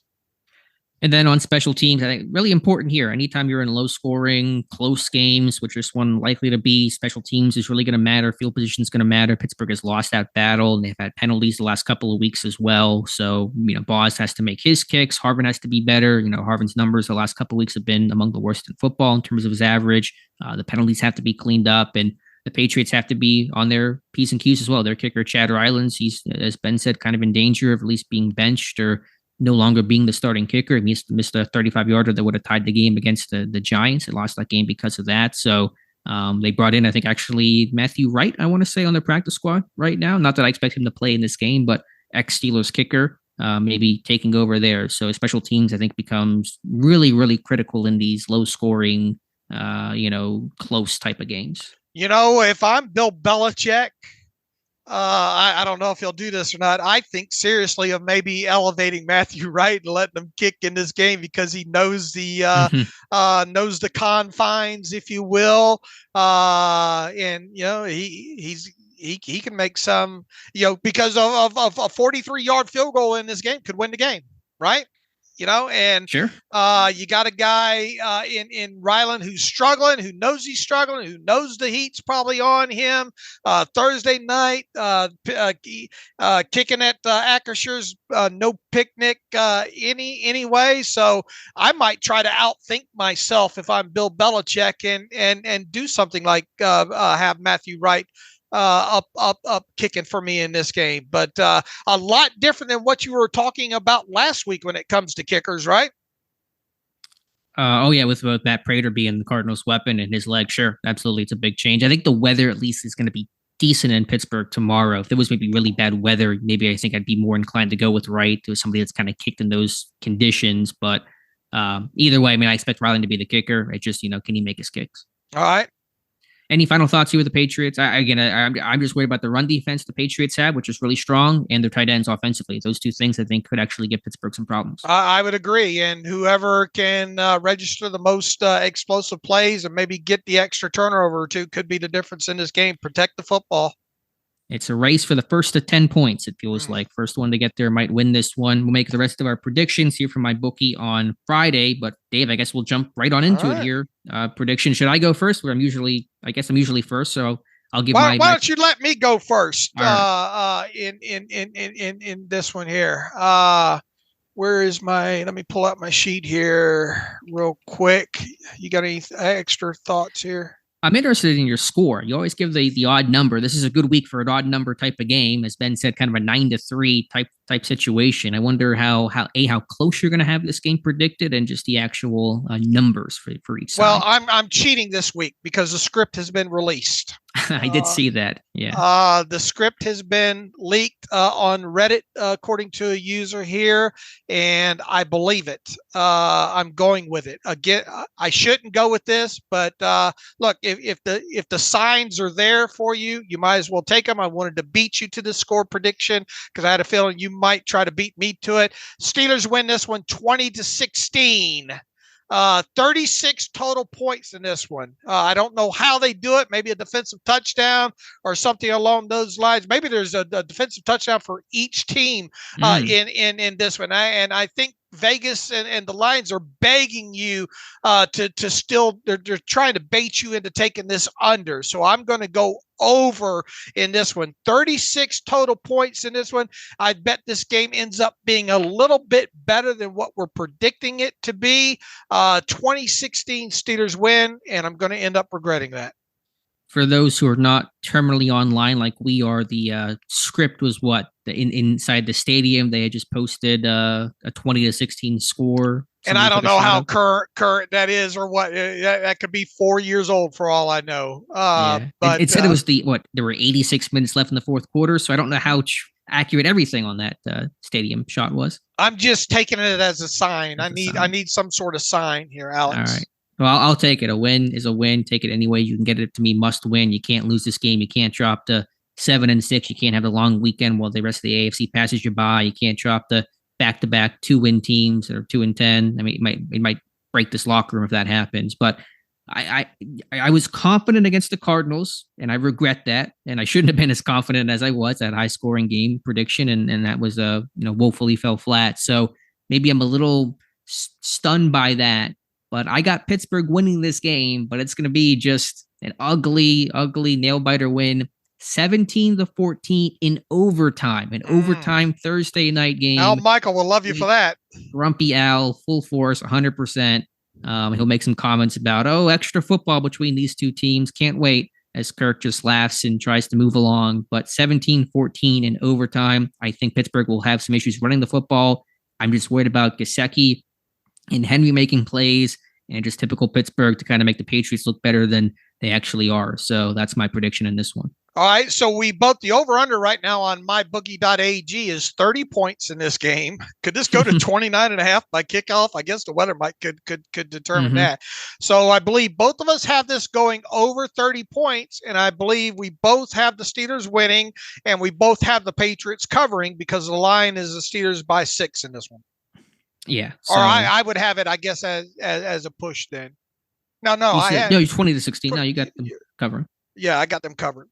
Yeah. So either way, get a win. I mean, let me just ask you this. Let's say they win this 4-point game, this 3-point overtime game. How do you feel about that? I mean, a win is a win, but of course, they're not all created equal, and to squeak one out against the Patriots is going to still have some concern, I'm sure. Right now, I'm less concerned about style points than I am W's. At this point. So this team needs to win these next two games. And you even look ahead now at Cincinnati and what Cincinnati did the other night against the Jaguars with Jake Browning at quarterback and all. You kind of get a little bit fearful looking ahead at that. And they're the number 5 seed right now, and they're going to have to continue to win to maintain at least that. They missed a golden opportunity, obviously, with the Cardinals, and then the Browns losing, and the Chiefs losing, and the Jaguars losing. The Steelers are 4-0 this season, coming off of losses. They're 6-0 coming off of losses dating back to their bye week last year. You got to know that they have a bad, and once again, color rush, Thursday night, the painted end zones, getting smacked in the mouth. Last week, they better win this game. All I'm concerned about is them winning this game.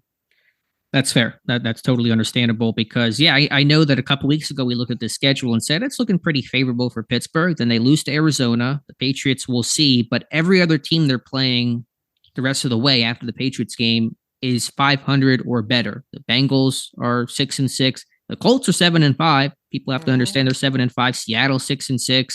And then of course the Ravens are first place in the AFC, or actually I think the first seed in the AFC at large, or second seed, whatever they are right now. But obviously one of the better teams in the conference. So you might have thought, okay, it's an easier schedule, backup quarterbacks, but no such luck here. So you better get this victory against the Patriots. Boy, you think Steeler fans came unglued after this loss to Arizona? It's going to and look, this is a Thursday night game, so we got longer to stew about it too, right? Between the next one. No matter how you lose this, bad call, whatever, if they lose this game, it's going to make for a long week for all of us.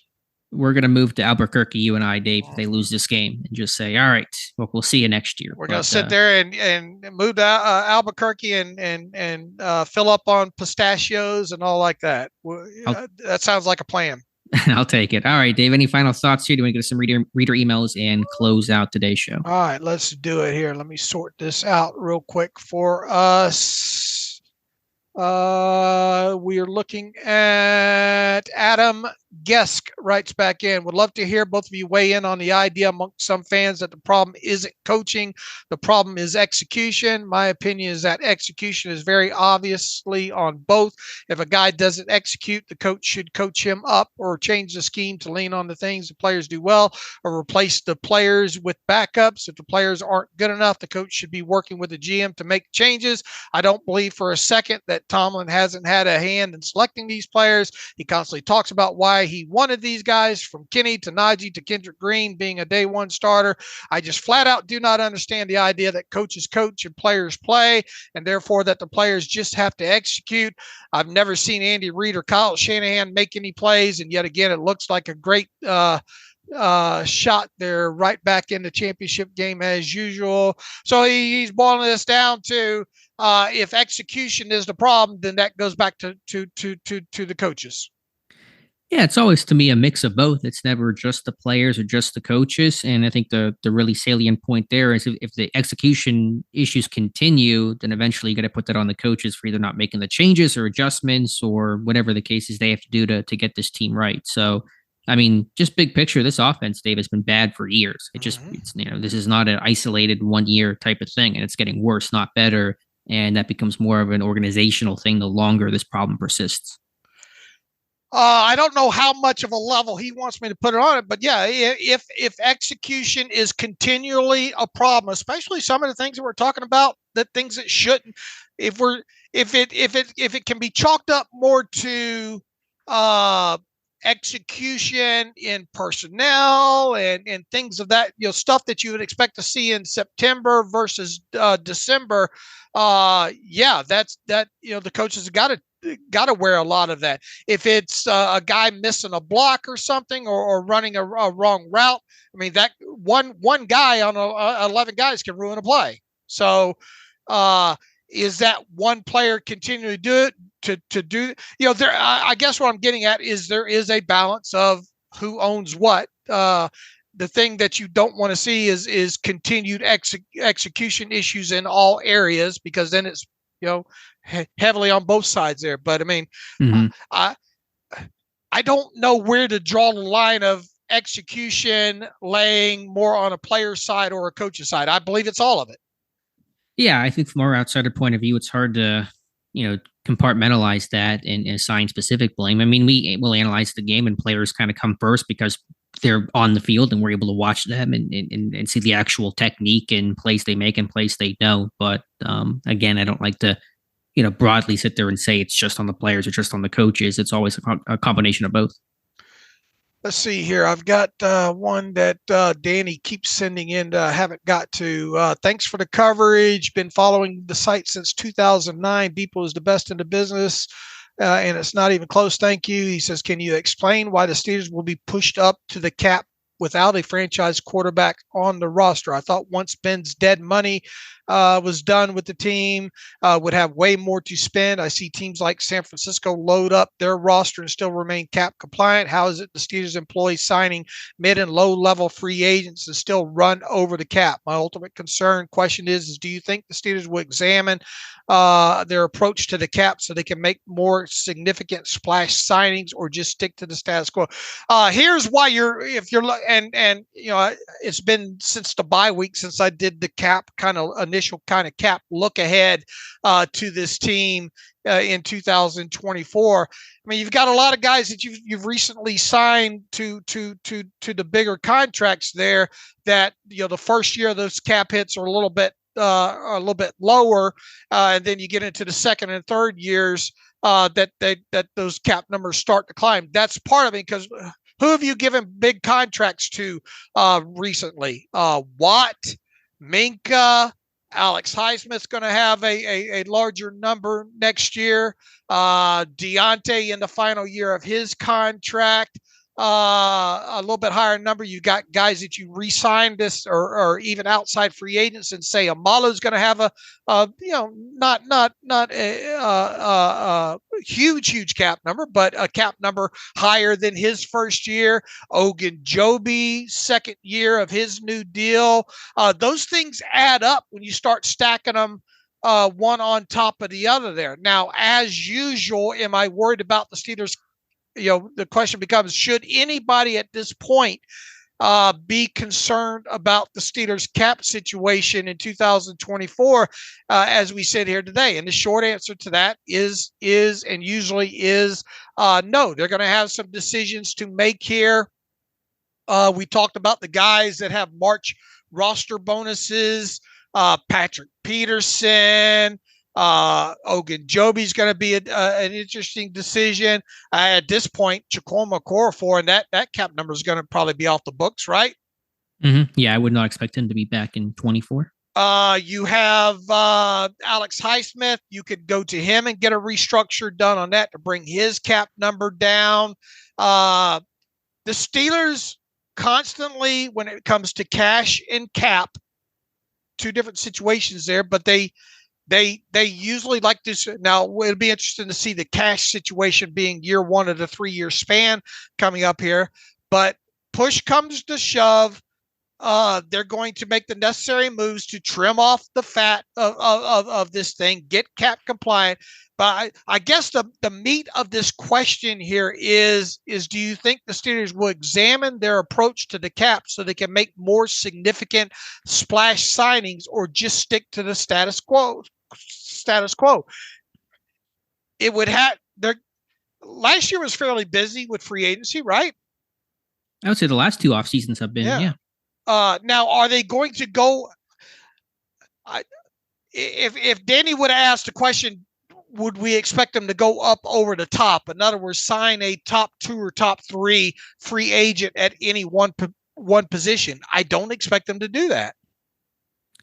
You had talked about a couple weeks ago, maybe that they should change their approach. I think they should consider that. Obviously, it depends on the player and the need. But if you have a glaring hole at a position, then you should be, and depending what that free agent crop looks like, if you have the opportunity to go out there and make a key splash signing, even if it would be considered top of the market, which that's the thing. They love this hierarchy, right? Mm-hmm. If they go out and get a free agent and pay him decent money. They want to make sure that player comes in not hurting the feelings of average yearly value of the guys, regardless of the position ahead of them. They just that's always, they're predictable when it comes to that point. Right. Just to spend 5 seconds on this, who are the top free agents for next year? Do we have any idea who some of those names? Maybe I'm trying to search some names. There's some quarterbacks out there, but well, I mean, everybody's going to talk about the Steelers and Kirk Cousins, right? Yes, I'm sure there'll be endless conversations about that. So that people are going to be talking about that for quite some while. Kirk Cousins, Ryan Tannehill. Nobody wants Ryan Tannehill, right? No, Pittsburgh should not. Leonard Williams, I think, is set to be a unrestricted guy. He's 30 years old. Chris Jones, right? Danielle Hunter, they don't need an edge guy to spend money on. Mike Evans is 31. Odell Beckham's 32. I'm looking at them based on current APY. Mm-hmm. Right. DJ Reader, Ryan Jensen's 33. He's about done anyway. I mean, you start going through this list and it's not that appetizing, right? Right. I do see Buda Baker's name. I know there was that whole thing in the summer, right, and they weren't going to trade for him, and you got the Minka contract. How do you balance that? But if you just first glance, 2 seconds, not thinking about it, throw out a name, Buda Baker to play strong safety. I mean, I suppose that such a direction wouldn't hurt for sure to pair with Minka Fitzpatrick. Normally, though, you're not looking, and I'm just.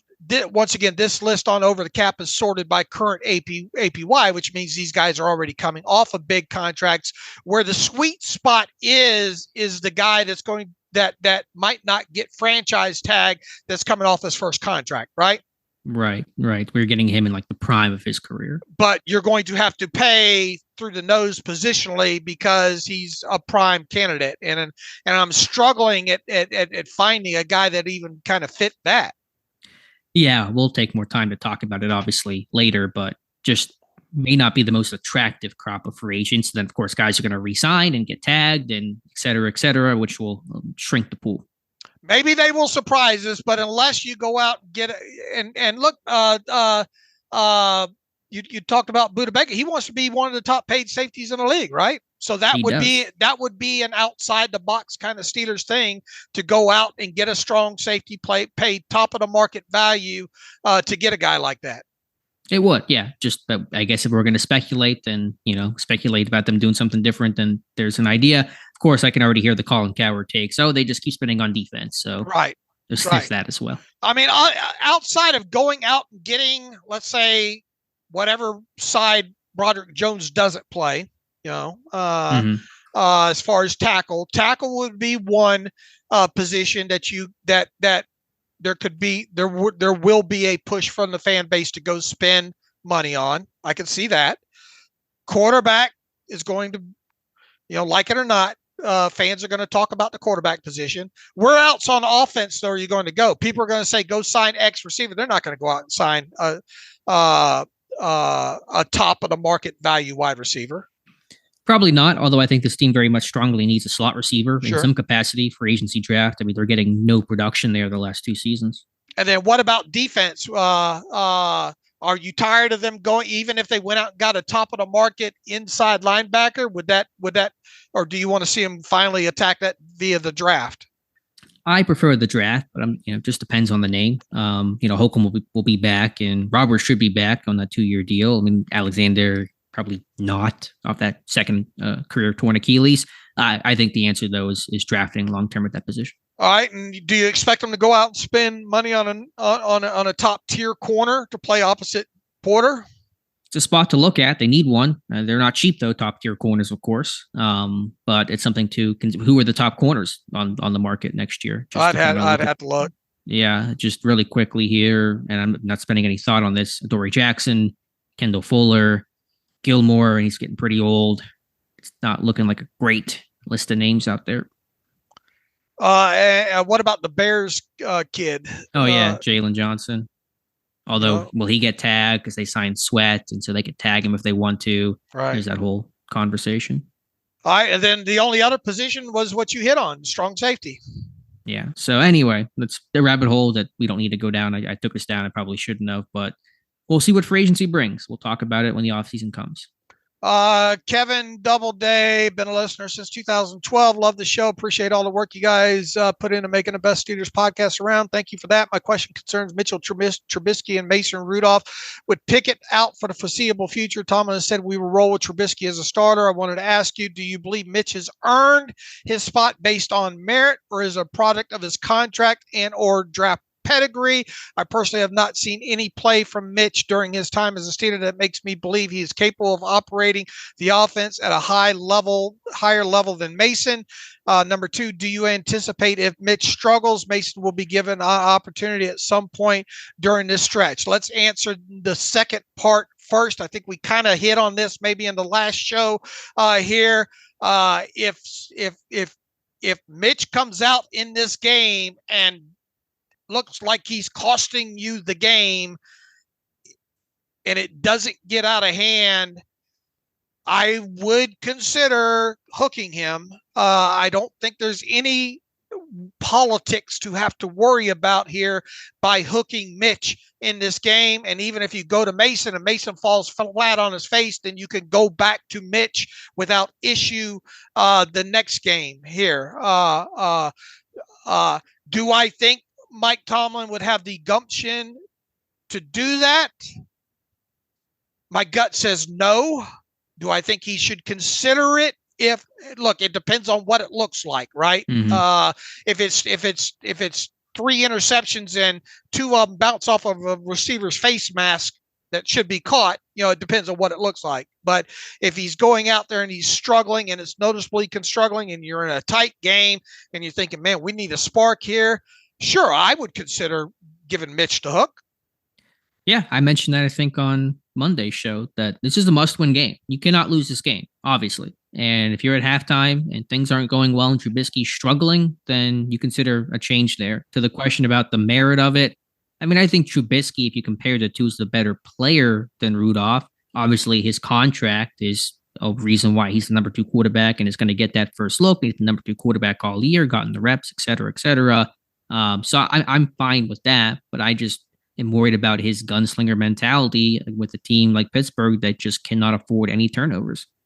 Well, here's the thing with Mason. If you put Mason in this game, Mason's going to try to push the football down the field because he's going to be he's going to say, I'm sure George Pickens is down there somewhere. Yeah, I mean, and he has pushed the football down the field before. Yeah, he's got an arm. He's aggressive. He's a Big 12 type of quarterback, but he's a very much like he'll run your offense exactly how you want it to be run as a coach. Like whatever you tell him to do, he's going to do. And he's not as gunslinger mentality. Like Trubisky will throw it into triple coverage and just take the risk. Rudolph will take the deep shot, but he's going to calculate that a bit more, I think, effectively and efficiently. I wrote about this yesterday. These next few games, do you think, regardless what happens with Mitch Trubisky in these next few games, he's back in 2024? I mean, it's only 5-something million, and obviously he has a 1 million of that's a roster bonus that's due to him in March. I wanted to double. Over the cap does not list a maturation date on the Mitch Trubisky roster bonus, so I checked with Joel Corey, and Joel said that Mitch Trubisky's roster bonus is tied to the third day of the league year in March. So if you're going to cut Mitch Trubisky during the offseason, you would have to probably want to do so in March to although $1 million, eating $1 million to keep him until week 1 isn't that big of a deal in the grand scheme of things. It's just not something we normally see the Steelers do in that. Long story short, does it matter? Is Mitch playing for his 2004 March roster bonus right now? Well, that's probably the best way to say that. I'll preface by saying I've been wrong about some Trubisky-related things before, as in I did not expect a contract extension this past offseason, and I was very much wrong about that. So, you're getting what you're paying for. Giving my answer here, I think he's a Steeler next year. Unless he just absolutely tanks these next couple of games. It's not a ton of money. They just extended him last offseason. They like him. You like him in the locker room, like him for Kenny. And if you cut him, who do you replace him with? Like Mitch Light, just another veteran, journeyman quarterback. I mean, Mason's a free agent. Your quarterback room's going to be changing unless he just absolutely sucks the next 3-4 games. He'll be back next year. But my contention is you have a backup that you have confidence in that can come in and win you a game or two when you need it the most. And these 2 weeks are that situation. And now, if he wins, I don't care what it looks like. At least he won the game. Mm-hmm. No, I understand. But what if he, or we don't know how long Kenny. I think Kenny's going to at least be out 2 weeks. It could be as many as 4 or 5 for all we know. But let's assume that Mitch. Let's split the difference and say Mitch has to start these next 3. Mm-hmm. All right. If he goes 1-2 or worse in these 3. Well, again, it depends on how it looks. Are they 1-2 because Trubisky threw a bunch of picks, or is they 1-2 because something else happened? I mean, you have to look at the details and just the overall result. I mean, I did. My question is, okay, you cut him. Who do you replace him with? Sure, it's a valid question, especially at that, because $5 million now for a backup quarterback isn't what $5 million was several years ago. So it's not like a killing price. Yeah, and typically this is not a team that signs a guy, 4 months ago, 5 months ago, and then cuts them, the year after. They don't typically operate that way. So it would have to look bad these next 3 games, assuming that's how many he has to start for this team to say, man, do we really want to go that direction as the backup next year? Yeah, I would say so. Okay. Hopefully we answered this question appropriately there. Let's see. Ryan writes in, hi, Dave and Alex. Do you guys feel that the Steelers schematics or playbooks are too complex? Defensively, week after week, we continue to see players waving frantically pre-snap to try to communicate with each other. Certain key players go down with injuries, and no one on defense is on the same page and seem able to get situated. Lastly, Kenny's lack of durability and his play is increasingly becoming more worrisome, and I hope the Steelers can draft a safety that they could pair alongside with Minka. My initial thoughts, I think offensively they could be a little bit more complex, to be quite honest with you. Was he talking about defensively, or was he just kind of broadly talking about the team? Do you guys feel that the Steelers schematics or playbooks are too complex? With a question mark. And then defensively, he goes week after week. We continue to see players waving for. So I take it as both sides of the football. Yeah, I would say offensively, it's not complex. It's, if anything, as you said, it may not be detailed enough. All right, what about defensively? You spent a lot of time looking at that.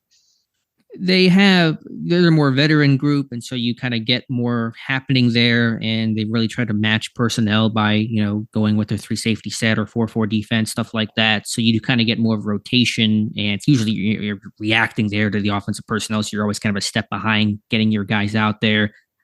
I don't think it's necessarily too complex. For years, their philosophy has been kind of keep it simple so guys can play fast and free. I just think, yes, there's been a lot of communication issues, and that's a big problem, but you just lost so many guys. You've lost so many, key hubs of communication. You're on 4th, 5th string inside linebackers, new guys to your system, and Walker and Mark Robb is not really trusted, second-year guy for him. So I just think they're in a tough spot trying to deal with injuries they did not expect to happen to this degree. You think Minka wears the dot? That's a good question. That's something nobody asked yesterday, I don't think either. And that's something I would have asked. And it's something we haven't talked about. Assuming a Landon does not play, which that's not safe at this point to say that. Been surprised before, but who let's say he does play and he lasts 10 plays, comes out with that groin again. Who is Minka an option to wear that dot? Well, I think Walker got it when Roberts went down last week. If Miles Jack plays, you give him the dot, call the defense. He knows the defense. So, frankly, it might be Miles Jack, assuming he plays. Okay. All right. Figured to throw that one out there. One last one from Bryce. If I'm Mike Tomlin, I'm going to Mason Cole this week and saying, you've got Thursday to show me what you got. I'm going with Nate the rest of the season at center. time to put up or shut up with Cole. Do you agree or disagree, and why? Number 2, Trey McBride was a weapon for this time. You guys are very thoughtful in your coverage of the team, so please explain to me during the week there was not an emphasis for Minka to shadow probably their best pass catcher. How does that not make it into the game plan? Well, look, Alex talked a lot about Trey McBride. I don't know if he's talking about us or the team not taking Trey. You talked about Trey McBride during the buildup last week. Now, why? So I think we're off the hook there. Now, did I see him having that kind of game? No, but I mean, once Landon Roberts went off the field, man, they certainly did attack that. Sure, they should have put more emphasis on, especially at halftime. Or during that 2-minute drive when he's just cooking you. I mean, just making play after play. And they never did. Even on the touch, even after he scored the touchdown that was taken off the board, they still didn't put Minka on him. Now, maybe you could argue he had broken his hand and they worried about him tackling. I don't even know if Minka realized he broke his hand at that point. So I don't know. I think it was a mistake. I'm not excusing the team. I think they made a terrible error in calculation by keeping Walker and putting Casey on McBride and not putting Minka on him. I think it was a big problem. And he wants us to answer, how does that not make it into the game plan? We cannot answer that question. I can't. Yeah. I mean, I know on, Ben's podcast, he talked about, did they not know who this guy was? I have to think the coaches knew who he was. The guy was making plays for Arizona. He's not like some guy that came off the practice squad and really just didn't have a feel for how he would fit into the offense. But it's a NFC team you hadn't faced him before. So maybe there's an element of that, but I just think they made a mistake. All right, what do you think about Mason Cole? Should Mason Cole have a prayer meeting? Should Mike Tomlin have a prayer meeting with Mason Cole this week and say, look, you either get this right or we're going to Nate? Well, I mean, I don't know. It depends on the situation, depends on the man and how you best coach and kind of work with a guy. That can be different person to person. I mean, you make those declarations, you have to hold yourself to them, and there's consequence to that. I mean, Mason knows he has to snap better. It's not like you even have to tell the guy, you got to get your act together. I think he's a veteran guy, smart enough to get that. So I don't know what the key is to get him to snap better. He just has to do it. We saw this team suffer through Kendrick Green through all those games when they should have put him on the bench. Mike Tomlin ain't making no changes at center. Yeah, I wouldn't expect him to. But I mean, if Cole snaps continue to be a problem, then how long do you let that go without making a change? It's a fair question. Right, it is a fair question. And Nate's not all that experienced at the center position, but can he snap the football? Right. I mean, yeah, there's not a lot of other options. It's like, and then Herbig, does he play at left guard if Sayamalu is, not playing in this game? And then behind that, Spencer Anderson, the rookie. So, I mean, Cole's going to, let's just see how Thursday goes and go from there. You got any relevations real quick off of the All-22? I don't. Yeah, I know we didn't talk about it much, but with a short week, I didn't have any. Honestly, I don't know if I really had like one big takeaway that was different from what I watched live. I mean, Benton, I didn't focus a lot on Benton on the TV tape, and he stuck out on the All-22 positively. That's one takeaway there. I thought Jalen Warren did some good jobs on getting skinny on some of those runs, and man, he just burst through that hole, doesn't he? And once he hits it, he hits it, man. So I'd like to see. I'm interested. My declaration is I'm interested to see if Jalen Warren can provide do enough in this running game against the Patriots if given the opportunity. Yeah, I like the run blocking. I thought James Daniels played a really good game. I think he's been really, really solid at right guard. His pass pro's been excellent. He's getting a push in the run game, pancaking linebackers. I was happy with how the line run blocked. All right. Anything else before we wrap this up? Long show, but people got several hours to digest this before the game. There's not going to be we're not going to have a show Thursday because we consider this the pregame show. We'll be back on Friday. Anything else to add, Alex? Nope. Wrap things up. Come back Friday, and let's all keep our fingers crossed talking about a win. If not, it's going to be a week on the Twitter machine. Yeah, it's gonna be hard to talk about this on Friday if we're talking about a loss. But all right, for people that listen via Pocket Cast, I think I have that squared away. Hopefully that's updating. But look, if you ever go a couple of days and you don't see the feed updating, know that there's probably a problem somewhere on one of the feeds. Some of these sites use different versions of our feed and all like that. That's what happened in this situation.